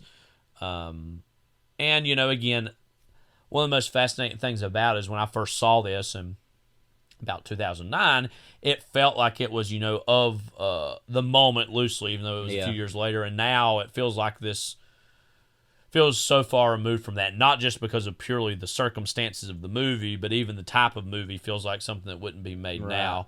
And to that point, like, what would a hyperlink movie now be made about? I feel like climate change is the single biggest threat that we're facing. And it should be said that, like, really no conversations happened in this movie virtually at all about climate change. There are some things alluded to about resources running out and, that type of thing. But I feel like now climate change would be the undeniably big thing that a movie like this would tackle if made now. But. Yeah, I think that's one thing about the movie that makes me kind of laugh is that in the time, it was much more heady and philosophical about, oil companies, or I guess the best way to say it, or should say, is foreign policy being dictated of nations by business and oil companies and that sort of thing. Although Gaghan, at the time, kind of said, and that's not necessarily what I'm saying exactly, which I don't know if he actually believed that or not, but I think that is the thing to be said. But, of course, even though as, open this movie is to thinking about these things, even at the time, nobody was even thinking about it in the way they should have been either, about the wars we were engaged in. And But, yeah, I think now climate change, I guess, would have to be the thing to do. Or, we had The Big Short, was a financial Well, now we got deal. COVID, I guess, too. And COVID, there undeniably be movies made about COVID. Contagion was a pseudo version of that, although that would seem to be a more serious thing than COVID even is. But Yeah, I don't know. When I think of the hyperlink movie, I think of movies like this that are so tied to the 2000s, and I'm kind of like, I guess we're just not going to be doing that anymore, that sort of thing. So, there will be more made.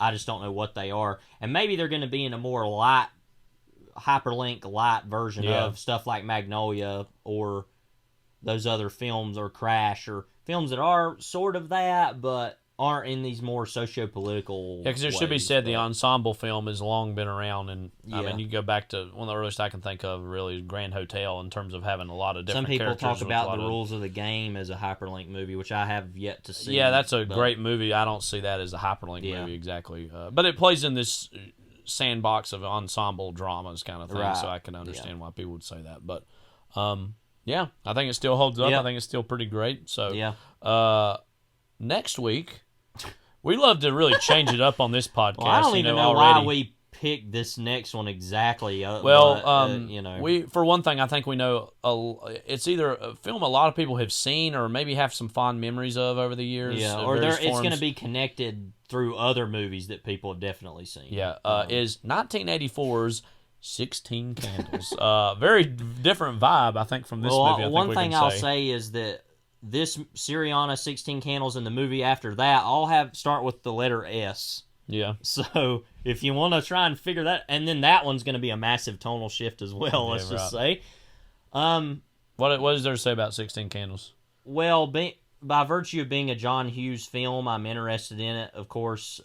Yeah, I mean, I think I can speak for both of us. We're both John Hughes film fans. You've probably seen a few more than I have at this point, as far as some of the more smaller ones. Yeah, or those just in general Brat Pack things like St. Elmo's But Fire. I mean, as far as John Hughes is concerned, we're huge fans of The Breakfast Club. Huge fans of Ferris Bueller. Yeah. Later on, he wrote Home Alone, which is probably our favorite, obviously, thing that he's but those those, especially Breakfast Club and Pretty in Pink, he wrote Breakfast Club and Ferris Bueller. When you think of like 80s teen movies, you're not going to get any more pure in some ways than those. Right. One of those on that list also is 16 Candles. Yeah.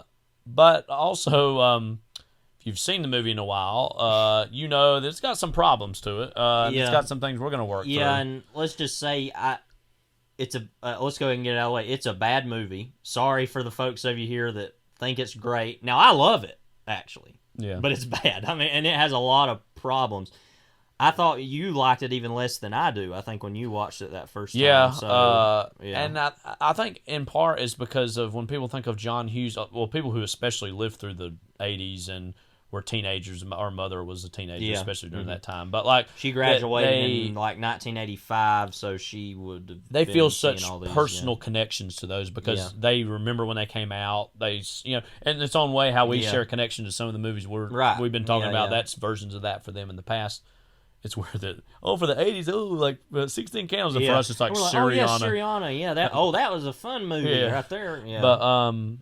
But anyway, so I think it's safe to say this is maybe the weakest film we've done so far, 16 Candles, that we're going to be doing. Yeah, I guess I'm trying to think. We have some other ones coming up. Snow Day actually is probably the worst. Yeah. But I mean, Snow Day's, quote, less problematic, though. And we're going to maybe talk about, quote, problematic. That would maybe be a good time to talk about the whole notion, and I'm going to use this in a much more academic sense than kind of as firebrand sense, cancel culture and what role that plays. Did you? We'll take some time before next week. Have you read that very famous Molly Ringwald New Yorker piece? I read it when it came out. She wrote that, I believe, specifically about the Breakfast Club, but I think it'd be a good time to talk about that as well. And like I said, we'll talk about all this then. We don't want to get too in depth in it, but it's not only actually that 16 Candles, I think, is problematic for its racial and sexist stereotypes, but also that literally halfway through the movie it just decides, we're going to make the movie about this now, and let's just be Animal House-esque movie. No, that's the thing. It has these very obvious socio-political problems, but even as a movie, it doesn't work. It got its own problems too. So. Anyway, so Syriana to 16 Candles, and then the movie after that, you'll be like, oh yeah, wow. Anyway, so as promised, I don't know if we discussed this clip. I don't know. We might not have. But it's a very legendary clip between the two of us. Speaking of Christopher Plummer. And not George only that, Clooney. George Clooney, and also of 2005 in cinema. A year, of course, Syriana came out, and another movie came out that year that Christopher Plummer happened to be in, as we already mentioned, The New World. Terrence Malick's brilliant. I mean, that might be my favorite Terrence Malick movie. I don't know. It's between that and The Thin Red Line. My favorite and his best, I think, are The Thin Red Line, but The New World is so close. It's pretty much those two. And then I love Days of Heaven, and, but those are the two for me. Yeah, so, I mean, we recently showed our parents The New World for the first time, and they quite liked it. Yeah. I mean, especially the 3-hour cut. The longest cut is... every cut of it's... The best thing about it is, like, every cut of New World, you get more New World. Yeah. You know what I mean? So it's like more great movie. Better, you know? I mean... but one person who was not too taken with the movie himself was Christopher Plummer, of all people. In part to pay homage to Christopher Plummer, who may he rest in peace. We loved him in this movie and many other movies we've seen him in. We thought we would give you a little clip and a taste of not only him talking about the New World, but even George Clooney sheds a little bit of light into talking about his own work in The Thin Red Line. So well, it's funny because he sheds some light, but not enough, because he's like, you'll hear it in the video, but he's like, yeah, and I was cut, because they were talking about how much that Malick, toys with all these actors and does what he wants to do, and he'll cut people out of movies and do all these things, and that if you have seen The Thin Red Line, you'll know that George Clooney's at the very end of it in he's one, barely in it, like he's probably in like 2, 3, 4 shots of the movie, but that he said something like, yeah, and I was cut out of it, and I was glad to be cut out, and it's like, wait, what? Why were you glad to be cut out of it? And then in the clip, I ain't gonna belabor this, they talk a little bit about the whole situation. You may have heard this before, about Adrian Brody believed he was the lead of the movie, and was apparently supposed to be, but then when he went to the junket, hadn't seen the movie yet, he says, somebody asked him, which part are you playing? And he's like, what do you mean? Like, he hadn't seen it yet, and he assumed he was the lead, and of course Jim Caviezel's more the lead of the movie. So anyways, we just want to pay homage to Christopher Plummer, a little bit to George Clooney as well, who shows up in this, and again, 2005 in cinema in general. I believe this was for the Oscar season. It would have been whenever The Descendants was, wasn't it? 2011, 2012, I believe. So, again, catch up on your 16 Candles. Hopefully, and if anything, this also inspired some awareness on your part if you hadn't seen Syriana, or to go back to watch it. But this is Kyle. This is Levi. And take care. Christopher, you worked with Terry Malick once, didn't you? Yes. On the New Land? Yeah. What kind of experience was that? I'm curious. Well, I mean, he's quite an extraordinary guy, and I loved some of his movies very much. And but the problem with Terry, which I soon found out, is that he needs a writer desperately, because he insists on doing everything, as we all know, and he insists on writing and overwriting until it sounds terribly pretentious. And you have to work terribly hard to make it sound real. And then he edits his films in such a way that he cuts everybody out of them.